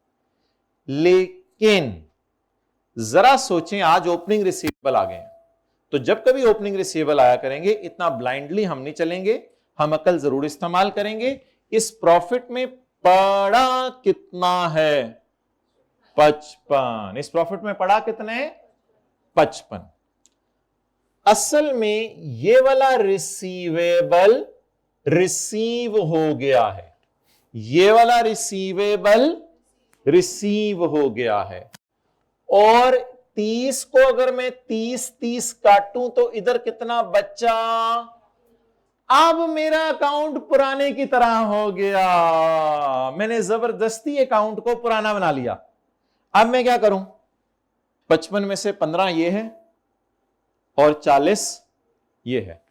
अब बेसिकली दैट इज नॉट 45, ये पिछले साल का 30 पे हो रहा है। असल में इसमें ये जो 30 पे मैं टैक्स दे रहा हूं ना, पिछले साल के 30 पे दे रहा हूं, वो करंट ईयर का है ही नहीं, तो इस साल की रिकॉन में ये जा ही नहीं सकता। वैसे किसी को लग रहा है कि ये 45 में पिछले साल का टैक्स भी मैं अभी दे रहा हूं? क्योंकि टैक्स वाले कहते थे ना कि it is tax on receipt basis, लेकिन असल में तो इनकम तो पिछले साल की थी। तो इसलिए हम ज्यादा लंबी चौड़ी बात में नहीं जाएंगे। आप भी परेशान हो, मैं भी परेशान हूं, हम भी यही काम कर लिया करेंगे। सिक्के वाली पेंसिल से इसको काट लें, 30 को काटें ताकि ओपनिंग को खत्म ही कर दें, ओपनिंग की कहानी खत्म करें ये सवाल से। आप बताएं कितना बचा? 55। कितना बचा? 55 के 2 हिस्से कर दें। 55 में से 15 करंट में चला गया, आपको नजर 45 आ रहा है, वो छोड़ें। 55 में से 15 इस साल टैक्स दे दिया, बाकी 30 दिया था वो पिछले साल वाले पे दिया था, उसकी टेंशन नहीं लेनी। अब 15 और 40 पकड़ें। बेसिकली ये 45 काट के 15 कर दें और हमारा आज का कॉन्सेप्ट आखिरी खत्म हुआ। छोटा सा लिखें इस अकाउंट के ऊपर, जिस सवाल में ओपनिंग रिसीवेबल आया करेगा, सिक्के वाली पेंसिल से ऐसे कर लिया करेंगे। जिस सवाल में ओपनिंग रिसीवेबल आया करेगा, सिक्के वाली पेंसिल से ऐसे कर लिया करेंगे, रिकॉन बनाते हुए, वैसे नहीं, अभी तक सही चल रहा था। जिस सवाल में ओपनिंग रिसीवेबल आया करेगा तो सिक्के, लेड पेंसिल कहते हैं अंग्रेज उसको, तो लेड पेंसिल से रिकॉन बनाते हुए ये कर लिया करेंगे।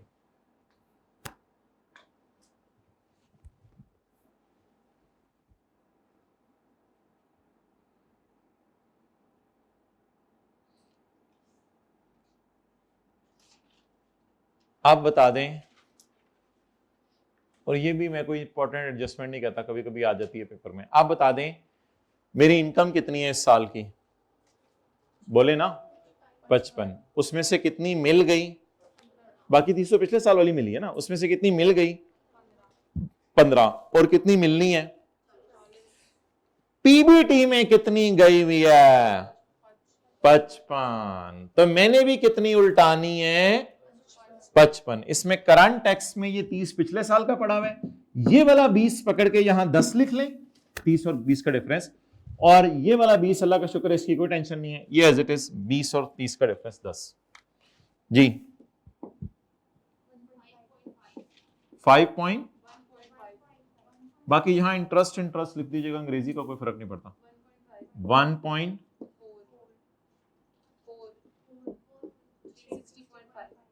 एग्जैक्ट हो गया अल्हम्दुलिल्लाह 360.5।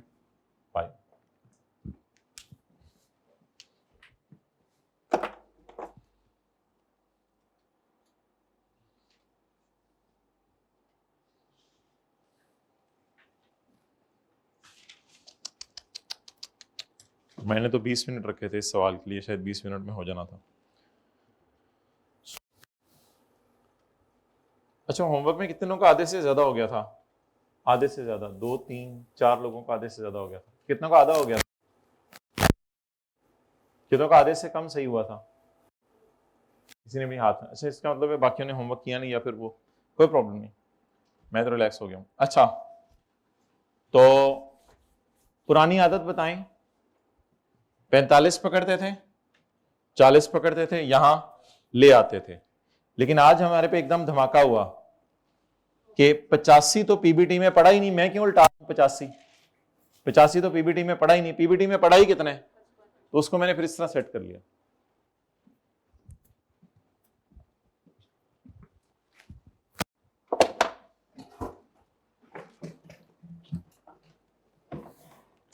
चलें या बड़े शौक से रिवीजन करें, पास पेपर क्वेश्चन 9 IFRS 9,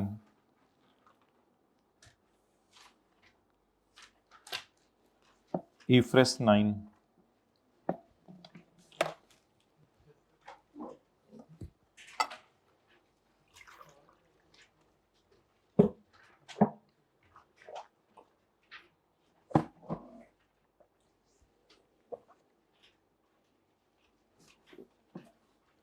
आज से पहले करंट टैक्स से 45 उठाते थे, देखते नहीं उधर कैमरा करो, आज से पहले करंट टैक्स से 45 उठाते थे और डेफर टैक्स से 40 उठाते थे, लेकिन 40-45 उठा के देखा कि उलट कितना रहे 85, हालांकि पीबीटी में कितना पड़ा है, उसको सेट करने के लिए ओपनिंग रिसीवेबल रिसीव हो गया, एज्यूम किया ओपनिंग रिसीवेबल रिसीव हो गया, तो बाकी जो कैश बचा वो 15 बचा, तो 55 के 2 हिस्से कर दिए, 15 और 15 40 को रिकॉन में ले गए, वापस आ जाए।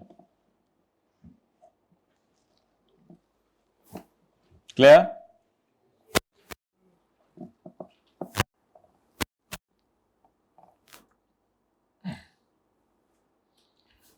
आई एम वेरी अनलकी कि मुझे क्वेश्चन 8 दोबारा सॉल्व करना पड़ेगा, कम से कम इसकी वर्किंग, फिर जाके मैं क्वेश्चन 9 सॉल्व कर सकूं।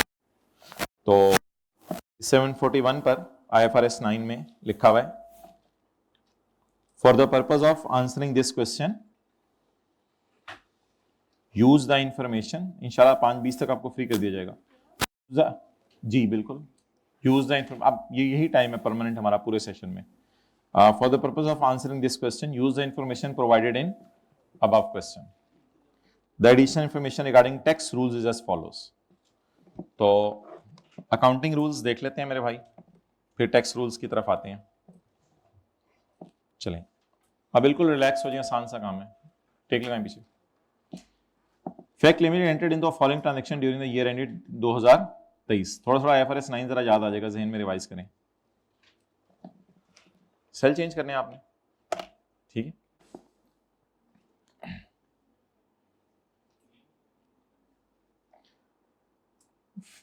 Fact Limited entered into the following transaction during the year ended 2023. Prepare the P&L and OCI and balance sheet.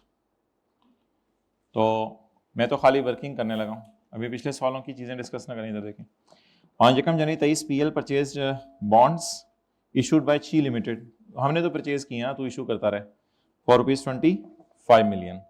The face value of the bonds is 30 million. ठीक है, तो फ्रेश तरीके से सवाल नोट करते हैं।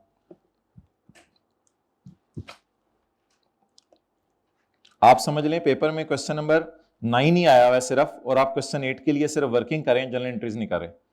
तो क्वेश्चन नंबर 9 सॉल्व करने के लिए मैं वर्किंग्स कर रहा हूं। वर्किंग नंबर 1, जी माय डियर, परचेज प्राइस बोलें 25 और फेस वैल्यू, हौसला हिम्मत जज्बा, फेस वैल्यू 30, परचेज प्राइस 25। आगे मुझे नहीं पता अभी अमोर्टाइज कॉस्ट है, एफईटी ओसीआई है या एफईटीपीएल है। The face value of these bonds is 30 million and redemption will be at face value. हाँ यार, रिडेम्पशन को छोड़ा करें, रिडेम्पशन हमारे सिलेबस में नहीं है, बस ये रिडेम्पशन प्राइस ना लिखा करें। ट्रांजैक्शन कॉस्ट इज 0.5 मिलियन, ये भी लिख लिया करेंगे, लिखनी है वैसे तो सवाल में दी हुई है। इसको कहते हैं सवाल का basic data. The bonds are held with a business model to hold the bonds to collect contractual cash flows, इसलिए बताएं कौन सा मॉडल लगेगा, amortized cost. The coupon rate is 8% and the effective rate is 15%. चलें जी, अब ये कौन सा मॉडल निकला है, amortized cost। तो कॉलम बताएं, date, effective rate, coupon rate, balance. मेरे ख्याल से परचेज प्राइस जमा ट्रांजैक्शन कॉस्ट से शुरू होता है ये। अकाउंटिंग तो सही आती है ना हमें, अल्लाह का शुक्र है। बोलें 25.5। यकम, किताब है आपके पास, देखें, यकम जनवरी 2023, 31/12/23। इफेक्टिव रेट कितना है, लगाएं 3. कूपन रेट 30 का 8%, 2 पॉइंट। चलो जी, कैरिंग अमाउंट मुफ्त में मिल गई हमें। सवाल अकाउंटिंग वालों का किया और IAS 12 के लिए हमें कैरिंग अमाउंट मिल गई।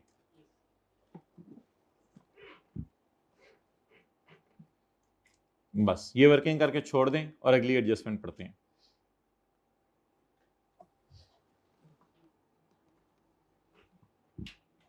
मॉडल कौन सा था, अगर OCI मॉडल होता तो हम यहां 3 कॉलम और डालते, fair value as on, difference as on, difference for the.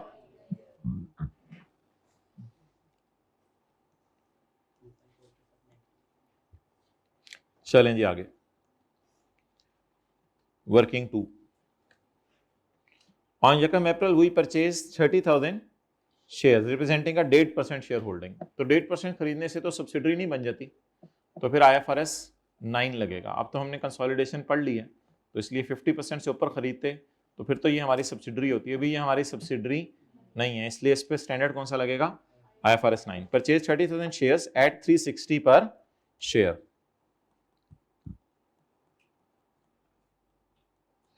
हाँ, शेयर्स की फेस वैल्यू भी चाहिए होती है अगर डिविडेंड वगैरह निकालना हो, वरना शेयर्स की फेस वैल्यू क्या करनी होती है, परचेज प्राइस। मैं देख लेता हूं, रहने दें अब। 30,000 into 360, what is this, purchase price, clear? A transaction cost of 0.3 million was incurred at the time of purchase. Transaction cost 0.3। OCI model है हमारा। 30 सितंबर को डिविडेंड मिला है 40%। ठीक है, ये मैं निकाल लेता हूं, इसको छोड़ा करें। ये प्रॉफिट कितना आया है बिजनेस का, ये भी कभी आपको पढ़ानी है। ये ब्रैकेट का मतलब क्या होता है, फेयर वैल्यू बता दें ईयर एंड के ऊपर क्या डिवेंचर्स की, वो शेयर्स की 430। तो it is our first lecture, lecture 1 of IFRS 9, जिसमें हमने इन्वेस्टमेंट इन शेयर्स को OCI में डालना सीखा था। बताएं जी, फेयर वैल्यू कितनी है? 430. Working number 2.1. It is first class, so we will prepare investment in and gain will be taken to OCI. So the cash paid is 10 plus, नहीं ये 0.3 है.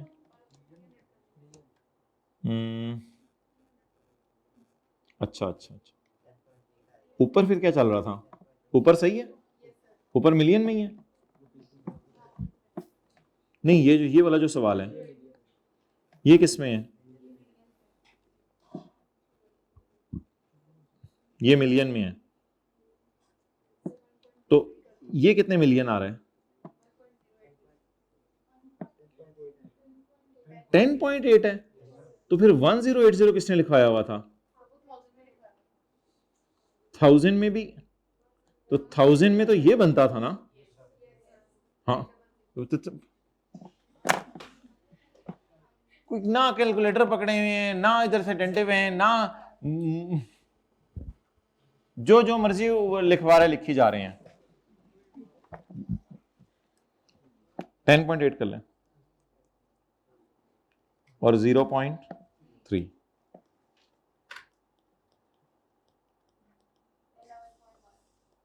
11.1.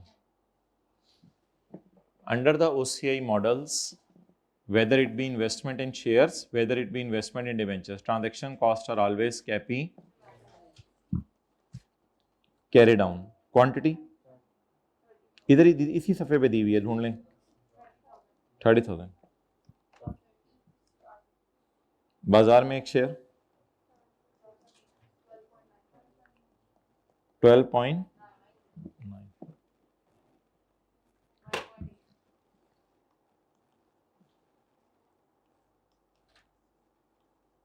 गेन ओसीए में जाने, बैलेंसिंग. डन. ये सारा तो आपसे करवाया हुआ है और बहुत आसान है, इसमें तो ऐसी कोई बात नहीं.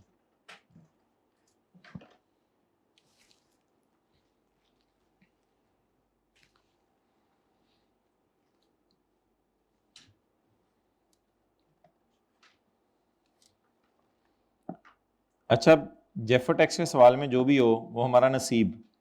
कैरिंग अमाउंट ये होगी, ये इन दोनों की क्या होगी? कैरिंग अमाउंट, जो अकाउंटिंग वालों की बैलेंस शीट में जानी है.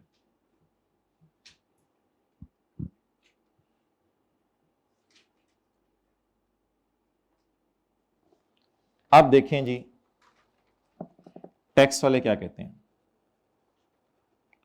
For the purpose of answering this question, use the information provided in above question.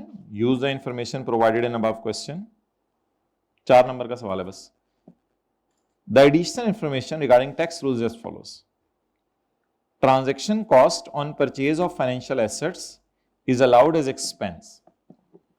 Transaction cost को टैक्स वाले कहां डाल रहे हैं? एक्सपेंस में. ट्रांजैक्शन कॉस्ट को टैक्स वाले कहां डाल रहे हैं? एक्सपेंस में. और एप्लीकेबल टैक्स रेट इज 30%. अच्छा, अब मुझे बताएं कि वो लोग एसेट को रिकॉर्ड किस पे कर रहे हैं. ये तो बताया ही नहीं कि वो लोग एसेट को किस पे रिकॉर्ड कर रहे हैं. यार ये बताने की जरूरत ही नहीं होती. आपने टैक्स पढ़ा हुआ है, शेयर्स परचेज करें, जो भी चीज परचेज करें उसे परचेज प्राइस पे रिकॉर्ड करते हैं जिंदगी में. तो इसलिए ये बात तो डंके की चोट पे वैसे ही लिख लिया करें कि फाइनेंशियल एसेट इज रिकॉर्डेड, बोले बोले बोले, as per tax rules on purchase price. ये बात वैसे ही लिख लिया करें. और आज तो अल्लाह का शुक्र है उसने चीख के पुकार दिया कि ट्रांजैक्शन कॉस्ट को मैंने कहां डालना है? एक्सपेंस में. अभी रिक्वायरमेंट जो मर्जी है उसको छोड़ें. मुझे एक वर्किंग कराएं. बेसिकली आप लोग हेडिंग दे दें आंसर नंबर 9. चलिए आपको पढ़वा देता हूं. Compute the DTL asset as on 31 December 23, current tax मांगा ही नहीं। Compute the DTL slash A as on 31 December 23। तो अल्हम्दुलिल्लाह हेडिंग दें DTL। ना वर्किंग नहीं है माय डियर, ये वर्किंग नहीं है, ये तो सवाल की रिक्वायरमेंट है जी। अब मुझे बताएं, हमारी दो चीजें आ रही हैं, इन्वेस्टमेंट इन debenture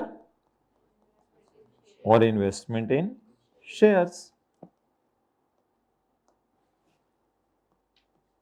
carrying amount, tax base, difference और टैक्स रेट। अब छोड़ें,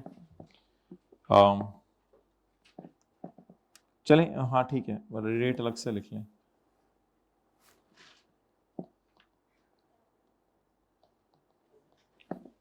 इजी मार्क्स लें। अकाउंटिंग वालों की बैलेंस शीट में क्या है? अकाउंटिंग वालों की बैलेंस शीट में 26 पॉइंट। आपको पता है अमोर्टाइज कॉस्ट मॉडल पता है क्या कहते हैं?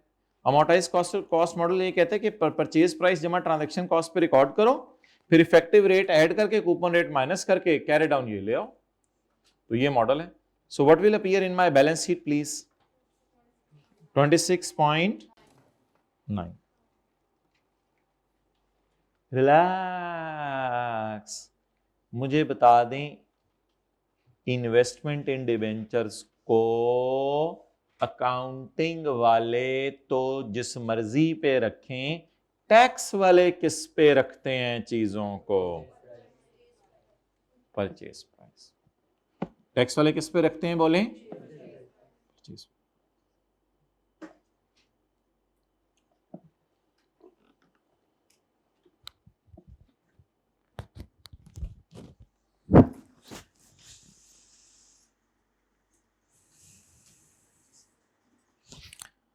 मैं आपको ना दो तरीके से ये दिखाना चाह रहा हूं परचेज प्राइस वाली बात। बहुत आंखें फाड़ फाड़ के देखनी है। इधर से भी उठा लें परचेज प्राइस, मुझे कोई मसला नहीं। असल में टैक्स वाले ना 3 एंट्रीज करेंगे,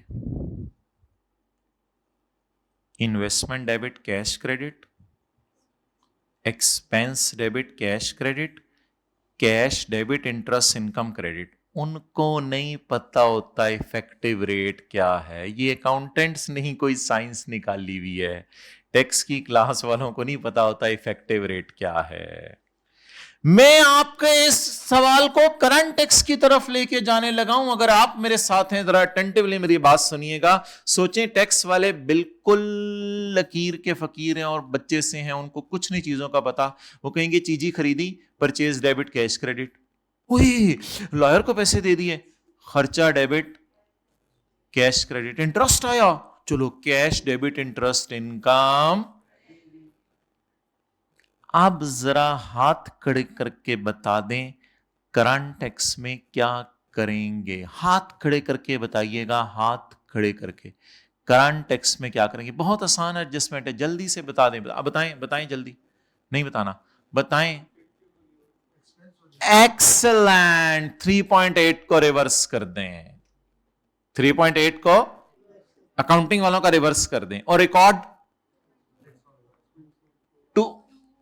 2.4 को ऐड कर दें और ट्रांजैक्शन कॉस्ट को माइनस कर दें। कितने लोगों को ये बात समझ आ गई? क्लियर?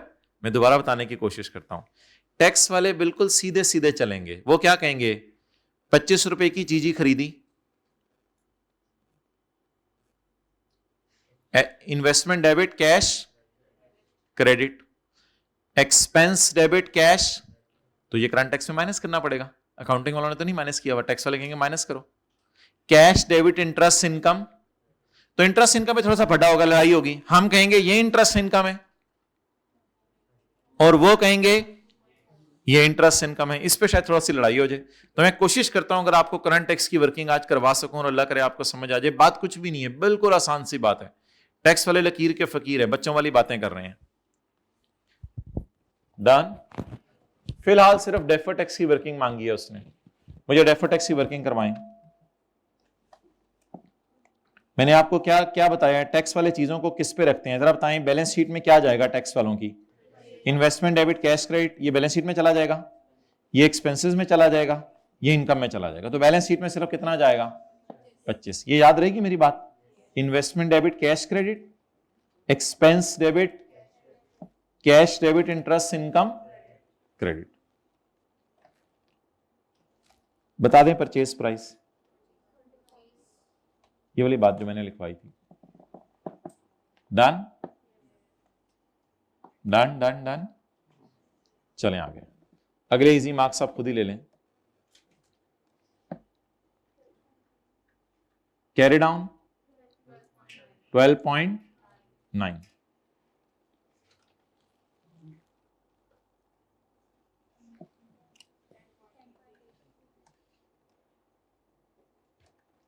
एक्सेलेंट, 10.8 वाले बच्चों, वेल डन। वो सीधी सीधी काउंटिंग करेंगे, क्या कहेंगे? Investment debit, investment debit, expense debit, वो ये गेन नहीं मानेंगे, टैक्स वाले गेन नहीं मानेंगे।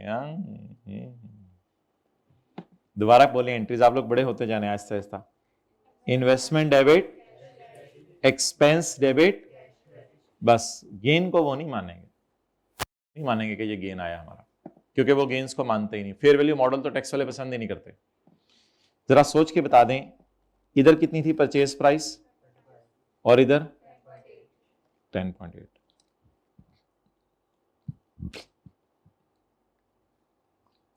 ये दोनों क्या हैं? बस डिफरेंस निकालें, खत्म करें।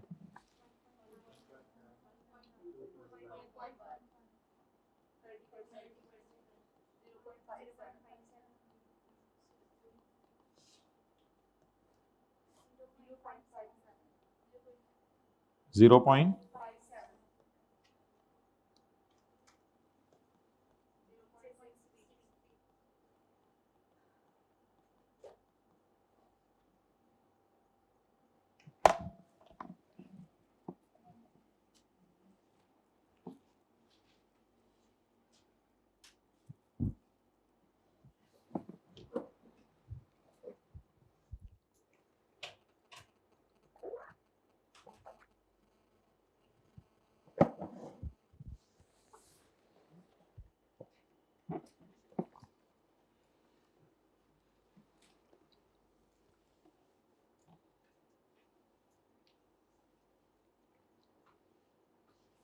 अच्छा, बोले कैरिंग अमाउंट तो वही है जो हम IFRS 9 में निकालते थे।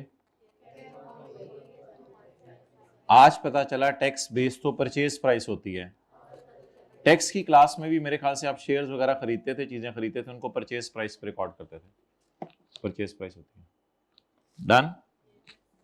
अच्छा जी, अब भाईजान अगर तो आपने मेरे साथ क्लास के अंदर IAS 12 का पास पेपर का क्वेश्चन नंबर 17 किया हुआ है, तो थ्योरी वाला सवाल था, फिर आपको ये बात समझ आएगी और बड़ी आसान सी बात है, जरा अटेंटिव रहिएगा।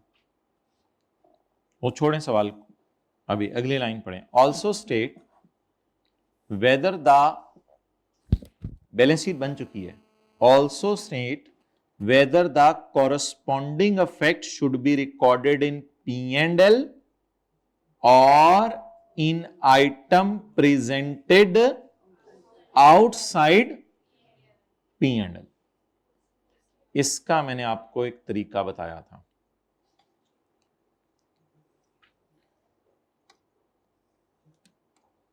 इसका मैंने एक तरीका बताया था।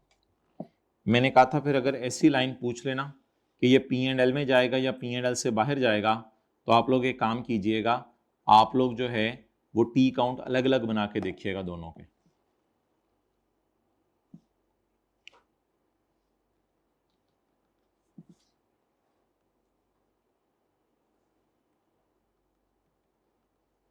दोनों के टी काउंट अलग अलग बना के देखिएगा। कैरी डाउन बोल दें 0. The corresponding effect will be recorded as an expense in P&L. The corresponding effect will be recorded as an expense in, ये मैं अभी आपको लिखवाता हूं, छोड़ें, will be recorded as an expense या reversal in expense, recorded as an expense, इसके कह रहा हूं।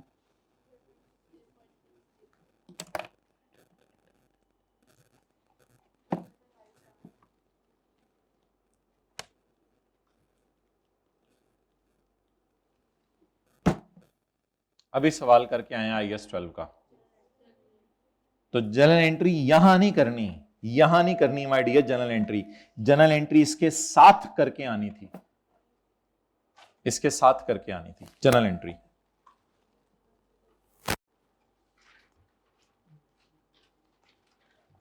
जब भी OCI की एडजस्टमेंट आएगी तो मशवरा है साथ ही क्या कर दें। मुझे क्वेश्चन 8 करते हुए इल्हाम नहीं हुआ था कि आगे क्वेश्चन 9 IAS 12 का है।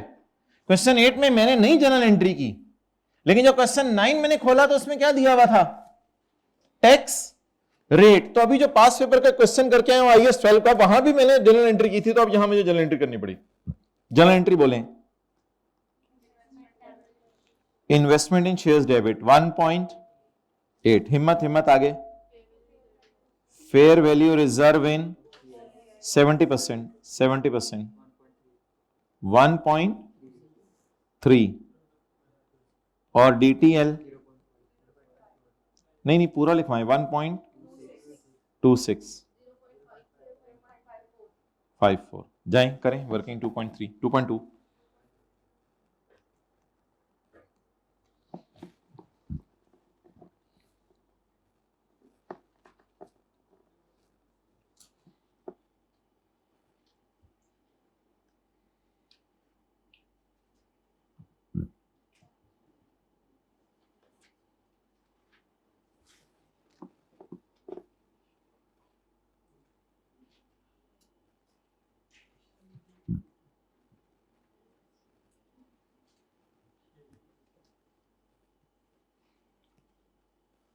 क्या कह रही हैं? अच्छा, अभी तो सवाल चल रहे भाई, बस सवाल खत्म करते हैं बस फिर। ओके डन, ये एंट्री हो गई, अभी हमने की है, उधर की है।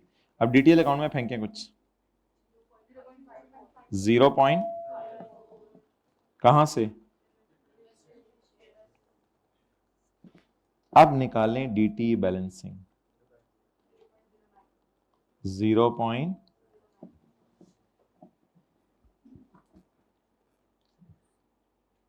जब भी कभी थ्योरी के सवाल में P&L पे इंपैक्ट पूछ ले तो फिर अलग अलग डेफर्ड टैक्स अकाउंट खोल के जरा तसल्ली से देख लिया करें क्या बन रहा है, लिख लें। जब भी कभी थ्योरी के सवाल में P&L पे इंपैक्ट पूछ ले तो डेफर्ड टैक्स का अकाउंट अलग अलग खोल के देख लें हर एडजस्टमेंट के लिए। जब भी कभी थ्योरी के सवाल में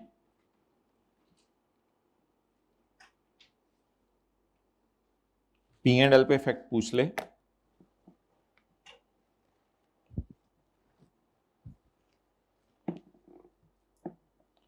तो डेफर्ड टैक्स का अकाउंट हर एडजस्टमेंट के लिए अलग अलग खोल लिया करें।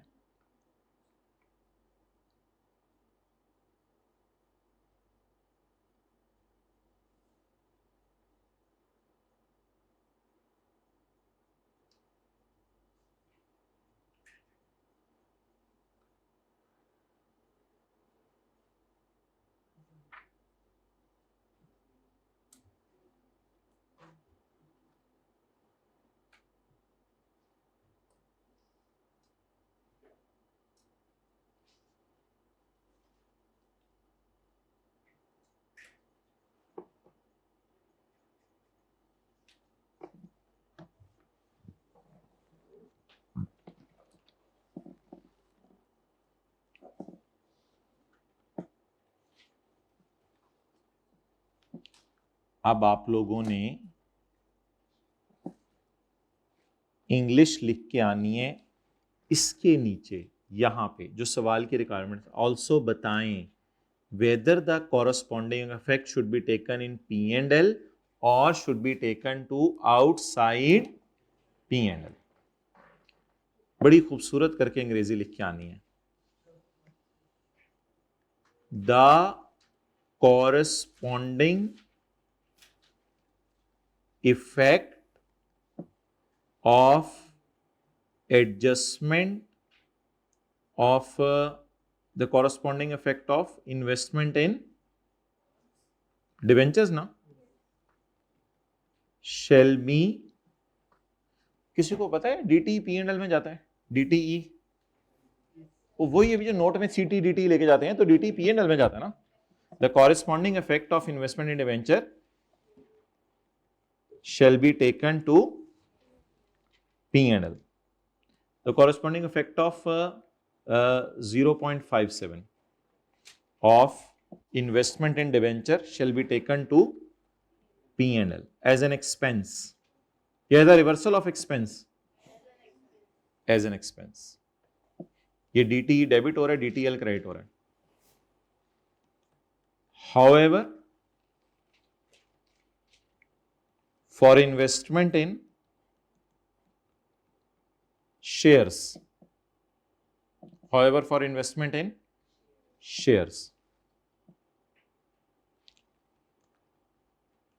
effect of 0.09 shall be, बोले shall be taken to P&L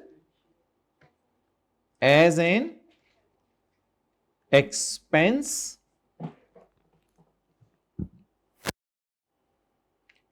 इधर ऊपर देखें, इसका कॉरस्पॉन्डिंग एक्सपेंसेस में जा रहा था और इसका इतना कॉरस्पॉन्डिंग और बाकी नहीं, इन्वेस्टमेंट में नहीं. ये जरा मैं आपको बताता हूं, ये OCI में जा रहा है, जरा देखें कैसे. असल में हुआ ये है कि हमारी OCI थी 1.8, तो वो 0.54 से खाई गई और रह गई 1.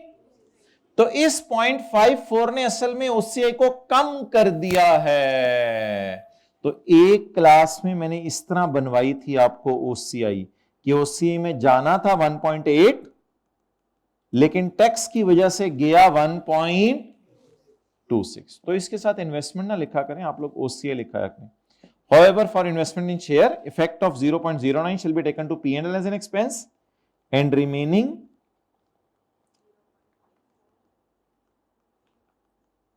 shall be taken to, shall be charged to OCI लिख दें. OCI कम हो रही है, कम हो रहा है.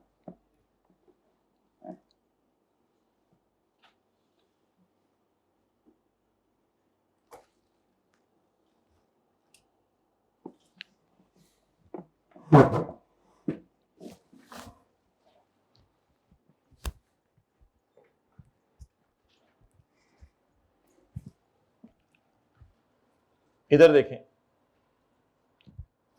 Calculate the DTL/A as on.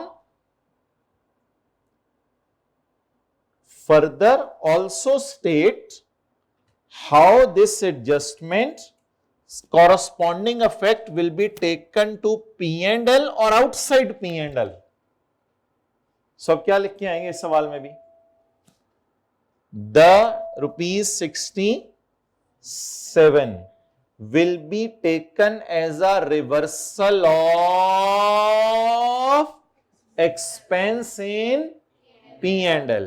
However, in OCI there will be an amount charged of 19.5. OCI में कितनी जाएगी? अच्छा, OCI में 19.5 में इसलिए कह रहा हूं, इन्वेस्टमेंट इन शेयर का इधर अकाउंट बना नहीं हुआ कि इतनी OCI में कम गई है अमाउंट. तो ये एक तरीका हुआ करेगा अगर कभी कॉरस्पॉन्डिंग इफेक्ट पूछ ले.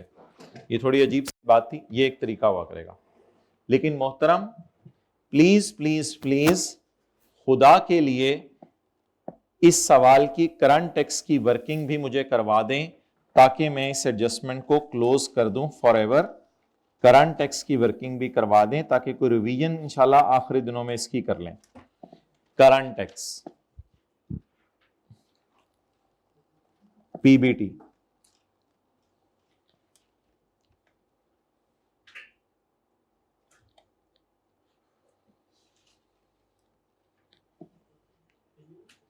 अच्छा मैं अब जो है ना क्या कहते हैं, आपको सिर्फ सवाल का डेटा बता रहा हूं। क्वेश्चन में पेपर में एक ही लाइन लिखी हुई है, इसको कहते हैं क्वेश्चन बादशाह किस्म का।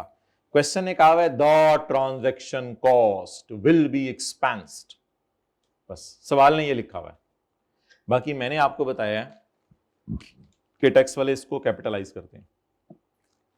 अच्छा मुझे बता दें, टैक्स वाले कह रहे हैं इसको कहां डाल दो, सवाल में लिखा हुआ है the transaction cost will be expensed, सवाल में लिखा हुआ है, नजर आ रहा है आपको? इजी मार्क्स लें जरा, फौरन फौरन इजी मार्क्स लें, लकीर के फकीर बने, इजी मार्क्स लें। लेस बोलें, लेस कितनी? 0.5। और सवाल ने कुछ नहीं लिखा हुआ, लेकिन मैं आपको बता रहा हूं, आप लोगों ने टैक्स भी पढ़ा हुआ है, वैसे भी आप बड़े अक्लमंद लोग हैं। आपके ख्याल से क्या है, टैक्स वाले कोई इफेक्टिव रेट शूट निकालते होंगे, ऐसी साइंस मारते होंगे कि रिडेम्पशन कितने पे होनी है और वो क्या, एक्सेल पकड़ो और ये करो और वो करो? टैक्स वाले ऐसी साइंसें करते होंगे? अकाउंटिंग वाले कितना इनकम में डाल रहे हैं, तो टैक्स वाले कितना इनकम में डालेंगे? 2.4। तो मेरे ख्याल से ये एक आसान सी एडजस्टमेंट करने की कोशिश करें, इफेक्टिव रेट उल्टाएं और कूपन रेट रिकॉर्ड करें 2.4, तो 3.8 उल्टा के 2.4 रिकॉर्ड करें। इसको मैं क्या लिखूं? इंटरेस्ट इनकम उल्टा के रिसीव रिकॉर्ड करें। कैश वाले कैश अकाउंटिंग आमतौर पे मानते हैं, इनकम उल्टा के रिसीव रिकॉर्ड करें। ये किसकी एडजस्टमेंट हो गई? डिवेंचर की। अब मैंने किसकी एडजस्टमेंट करनी है? इन्वेस्टमेंट इन शेयर्स की।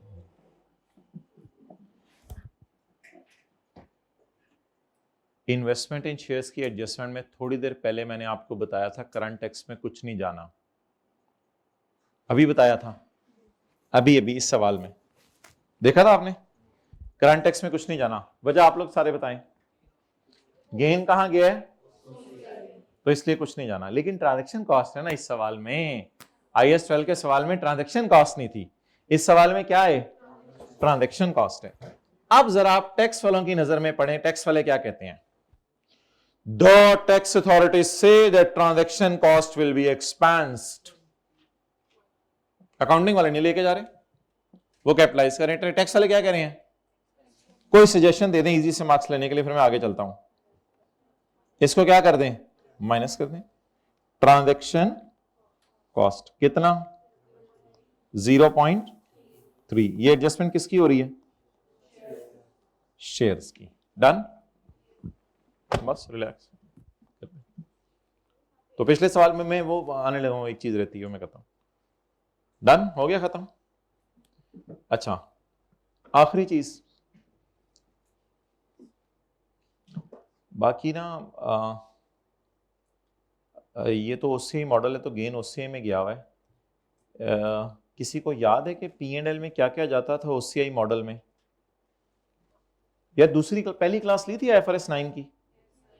पहली क्लास में मैंने आपको बताया था कि ट्रांजैक्शन कॉस्ट तो FVTPL में जाती है P&L में, तो OCI में किसी को याद हो P&L में क्या क्या जाता था? सिर्फ एक चीज, क्या जाता था? डिविडेंड। अच्छा मुझे बताएं, डिविडेंड में अकाउंटिंग और टैक्स वालों में कैसे इख्तलाफ हो सकता है? भाई उसने करंट टैक्स का डेटा नहीं दिया हुआ, डिविडेंड में कैसे इख्तलाफ हो सकता है? रेट। आज के सवाल में डिविडेंड मिल रहा है, आज के सवाल में डिविडेंड मिल रहा है। डिविडेंड देखें कितना मिल रहा है? 40% डिविडेंड मिल रहा है। तो डिविडेंड आज के सवाल में मिल रहा है, तो डिविडेंड को मैं करंट टैक्स की वर्किंग में लेके नहीं जा रहा। मैं डिविडेंड को करंट टैक्स की वर्किंग में नहीं लेके जा रहा, क्योंकि मुझे सवाल ने बताया नहीं और डिविडेंड का रेट अलग है। और अगर डिविडेंड का रेट अलग देता सवाल, तो करंट टैक्स की वर्किंग भी मांगता। फिर मैं क्या करता, बोलें जल्दी बोलें, डिविडेंड यहां से लेस करके नीचे जाके दोबारा ऐड कर देता। तो यहां पर अब मैं छोटा सा नोट डालने लगा हूं शेयर्स के साथ कि डिविडेंड का अलग रेट नहीं दिया हुआ,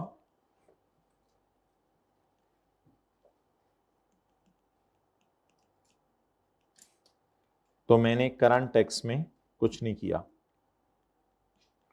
ये पुरानी एडजस्टमेंट है, ये कोई आज नई नहीं है। तो मैंने करंट टैक्स में कुछ नहीं किया।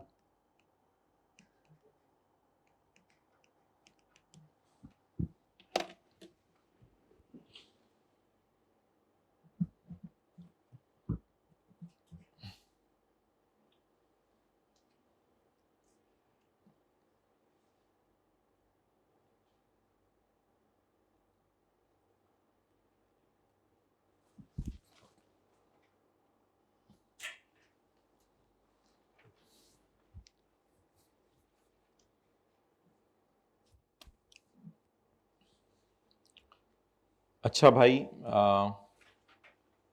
लोहा बिल्कुल गर्म है, इसको तपा दें और बार बार बार बार बार बार बस ये चीज़ें मेरे साथ याद करें। मैं नहीं करा रहा एथिक्स का सवाल, ये सारी चीज़ें जो भी मैंने पढ़ाई हैं मेरे साथ याद करें। अभी उसी सवाल को बार बार देख के ऐसे दिमाग की भी दही बन जाती है, उसी सवाल को बार बार देखने की ज़रूरत नहीं है।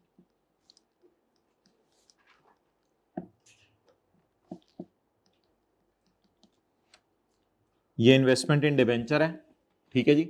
और इन्वेस्टमेंट इन डिबेंचर के साथ इधर देखें सारे, इन्वेस्टमेंट इन डिबेंचर है और इन्वेस्टमेंट इन डिबेंचर के साथ अमोर्टाइज कॉस्ट मॉडल है। परचेज प्राइस जमा ट्रांजैक्शन कॉस्ट, इफेक्टिव रेट और कूपन रेट। जवाब 104। कोई बच्चा जो कहे कि मैं सबसे कमजोर बच्चा हूं क्लास का, वो हाथ खड़ा कर दे, अपने से वैसे कोई क्लेम कर ले। आप खड़े हो जाएं, आप खड़े हो जाएं माय डियर, खड़े हो जाएं। आप भाई ये कह रहे थे, आप खड़े हो जाएं। चलो अब मुझे माय डियर बताओ कि बैलेंस शीट के एंड पे कैरिंग अमाउंट क्या है इसकी। एक्सेलेंट, 104। बैठ से अगला फिक्र अब मैं बोलने लगा हूं। As per tax authorities transaction cost is expensed. Tax वाले कहते हैं ट्रांजैक्शन कॉस्ट को एक्सपेंस में डाल दो। तो एक बात आपको टैक्स में पता है, टैक्स वाले फिर चीजों को पर, अब कोई बंदा बता दे कि टैक्स बेस कितनी है, 100। Investment debit cash credit, expense debit cash credit. ये हो गई हमारी डेफर्ड टैक्स की वर्किंग। तवा गरम था, मौके पे जर्ब लगी, आपको बात समझ आ गई। ये हो गई कैरिंग अमाउंट और टैक्स बेस।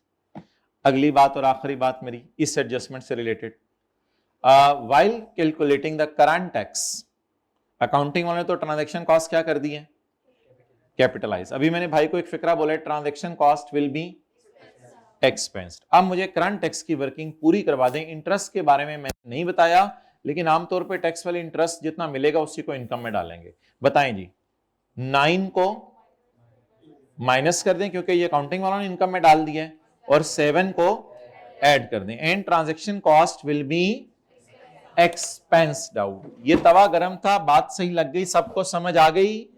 आखिरी बॉल मैं फेंकने लगा हूं जो आपके पेपर में आ सकती है, आखिरी बॉल, आखिरी बॉल वो ये है कि tax authorities are saying that transaction cost is to be capitalised.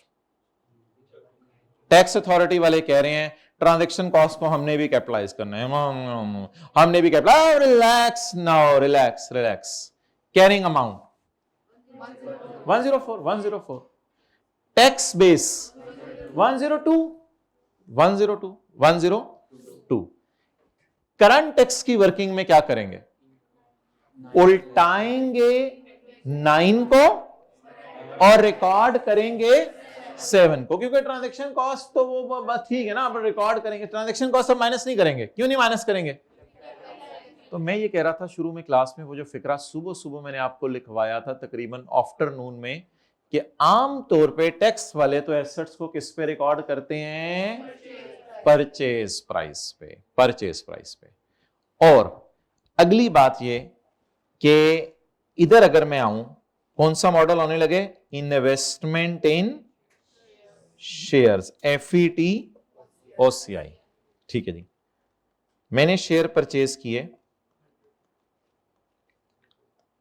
103 के, ईयर एंड पे हैं 110 के, और ये गेन OCI वाला मॉडल यूज हो रहा है, ये गेन है 7 का। ठीक है, अब आप पहले थोड़े से इजी मार्क्स ले लें। Carrying the transaction cost is, मुझे सोचने दें, is expensed, the transaction cost is, चलें जी, कैरिंग अमाउंट, टैक्स बेस, यहां से इजी मार्क्स आ गए, कैरिंग अमाउंट टैक्स बेस के। इन करंट टैक्स वर्किंग, इन करंट टैक्स वर्किंग, ओहो ये तो P&L से बाहर की चीज है, इसको नहीं उल्टाना सुल्टाना भाई, ये तो P&L से बाहर की चीज है। In current tax working transaction cost will be expense, transaction cost को वो किस में डाल देंगे, एक्सपेंस में। ठीक है जी, एक छोटा सा काम आपको करना पड़ेगा, अगर पूरा सवाल खुल गया तो एक छोटा सा काम आपको करना पड़ेगा, 7 रुपए की जनरल एंट्री करनी पड़ेगी, ये ना भूलिएगा, 7 रुपए की जनरल एंट्री करनी पड़ेगी, क्योंकि DTL का अकाउंट बनाना है ना, 7 रुपए की जनरल एंट्री करनी पड़ेगी। इन्वेस्टमेंट, इससे करंट और डेफर्ड टैक्स की वर्किंग पे अल्लाह का शुक्र है कोई फर्क नहीं पड़ा मेरे। करंट डेफर्ड मैंने आपको बारी करा दिया, जनरल एंट्री बगैर, जनरल एंट्री बगैर करंट डेफर्ड टैक्स करवाएं दोबारा। Carrying amount 110, tax base current tax की वर्किंग में 3 माइनस कर दें, करंट डेफर्ड टैक्स की वर्किंग बार कंप्लीट होगी। अगर DTL का अकाउंट मांग लिया उसने तो फिर इन्वेस्टमेंट डेबिट 7 और fair value reserve in OCI मिसाल के तौर पे 7 इंटू 70% और DTL में 7 इंटू 2.1। अब DTL अकाउंट में कितना जाएगा, 2.1। तो ये थोड़ा सा एहतियात रखना है, जो आज के पास पेपर के सवाल में भी सीखा हमने। क्लियर? अच्छा, अब जो है ना, मैंने आपके लिए जो सोचा हुआ था, अब मैं वो पूरा तो कर नहीं सका, लेकिन आप ये घर में जाके कहेंगे कि सोचा हमारे लिए हुआ था और हमें जाते हुए बताया भी नहीं, ये तो बहुत गैर मुनासिब बात है। मैंने सोचा हुआ था कि पेज 606 के ऊपर पास पेपर का क्वेश्चन 3 एथिक्स का मैं पढ़ूंगा, जिसमें लिखा हुआ है कि Umar Sheikh ACA is a manager finance at, मुझे हंसी आ जानी है, चुप करें। अच्छा, manager finance at charming limited reports to Abid FCA who is CFO of CL। क्योंकि अब ये दोबारा आपसे अगले सैटरडे को बुक मंगवानी है, तो मुझे एक दफा पढ़ लेने दें। Abid is also close relative of major shareholder of CL। Umar Sheikh कौन है, छोटा CA। उमर शेख कौन है, इसकी पोस्ट, छोड़े यार ना खोलें किताब, इसकी पोस्ट मैनेजर फाइनेंस। किसको रिपोर्ट करता है, आबिद को। वो कौन है, बड़ा CA, वो क्या बन गया है, CFO। Abid is also close relative of major shareholder of CL, यानी कि जो सबसे बड़ा शेयर होल्डर है उसका आबिद रिलेटिव है। इससे कुछ भी नहीं होगा, सिर्फ ये होगा कि इसका इंटिमिडेशन थ्रेट बढ़ जाएगा, यानी बॉस से और ज्यादा हम डरेंगे, क्योंकि बॉस ना सिर्फ मेरा बॉस है बल्कि कंपनी के मालकान का रिश्तेदार भी है। इससे बॉस का डर हमारे दिल में बहुत बढ़ जाएगा। फेमिलियरिटी थ्रेट तो तब आएगा जब हम बॉस को कोई फायदा दे रहे हो, अभी वो आगे चलने दें, पहले सवाल पढ़ते हैं हम। CL is negotiating an important, और फेमिलियरिटी थ्रेट की एग्जांपल्स कुछ हैं, वो मैंने सेशन एंड पे बतानी है। CL is negotiating an important financing arrangement. कौन, हमारी कंपनी लोन लेने जा रही है, किससे, USB छोड़ें, USB दूसरी होती है, यूनाइटेड यूनियन बैंक से लोन लेने जा रहे हैं ताकि हम अपना बिजनेस बाहर के मुल्कों में भी करें। बैंक ने जो रेट बताया है वो बहुत ज्यादा हाई है, एग्जिस्टिंग रेट्स जो हम पे कर रहे हैं उसकी बनिस्बत काफी हाई रेट बता दिया बैंक ने, जो ज्यादती है बैंक ने की। मीटिंग के दौरान ये तीसरा बंदा है कोई, वाइस प्रेसिडेंट बैंक का, एग्जीक्यूटिव क्लास को छोड़े, वाइस प्रेसिडेंट बैंक का मीटिंग के दौरान था, तो वहां पर उमर शेख भी मौजूद था, तो आबिद बोला, यानी आबिद भी है, फिर 3 बंदे हैं मीटिंग में, बैंक मैनेजर है, उमर शेख है और आबिद है। मीटिंग के दौरान उमर मौजूद था। आबिद बोला कि उसके बेटे ने, ये एक और बंदा आ गया बीच में, उसके बेटे ने घर बनाने के लिए लोन मांगा हुआ है, अप्लाई किया हुआ है यूएसबी से, पिछले महीने ही मांगा है, लेकिन अभी तक उसको आप लोगों ने कोई लिफ्ट नहीं कराई। मैं आपको रिक्वेस्ट करता हूं, अब उमर हैरान है कि हम आए अपने दफ्तर के काम से हैं और ये इधर पता नहीं क्या हो रहा है, तो उमर हैरान है। आबिद रिक्वेस्टेड ईवीपी, आबिद ने ईवीपी को रिक्वेस्ट की टू कंसिडर हिज एप्लीकेशन, कि प्लीज मेरे बेटे की एप्लीकेशन एक्सेप्ट कर लो। और ईवीपी भी ज्यादा था, उसने बिजनेस मीटिंग में इधर उधर की बातों में हाँ करने लग गया। अच्छा ठीक है। ईवीपी जैसे टीचर इधर उधर की बात शुरू करते हैं, आप भी आगे से हाँ करके, अगर आप चुप करें तो टीचर कभी जिंदगी में इधर उधर की बात ना करे क्लास में। तो EVP agreed to look into the matter. EVP ने कहा ये तो मेरा अपना काम है, मैं इसको अपने काम की तरह देखूंगा, तुम परेशान ना हो। तो मीटिंग खत्म हो गई और जेडी गल करन आई थी बेटे की बात करके मीटिंग खत्म हो गई। On conclusion of the meeting Abid ने उमर को लिफ्ट में कहा, यानी मीटिंग एंड होके जब बाहर निकले तो आबिद ने उमर को जाते हुए कहा कि एक नोट बना दो डायरेक्टर्स के नाम, जिसमें उनको मशवरा दे दो कि ये हाई रेट, ये तो है कि अपने हाई नहीं लिखना था ना, हाई तो ऊपर बता दिया था, डायरेक्टर्स को नोट बना के दे दो कि हाई रेट एक्सेप्ट कर लें। अब इस सारे की थीम वही है, बॉस एम्प्लॉय को गलत काम करने को कह रहा है, बॉस एम्प्लॉय को एक नोट बनाने को कह रहा है जिसमें बैंक का हाई रेट एक्सेप्ट करने को कह रहा है। शायद बॉस के बैक एंड के ऊपर यह है कि मेरे बेटे को इसकी वजह से क्या मिल जाएगा। तो बॉस क्यों न्यूट्रल नहीं है उसके बेटे का, तो इसको फिर जरा कोशिश करके हैं सॉल्व करने की, फिर डिस्कस कर लेंगे। ओके।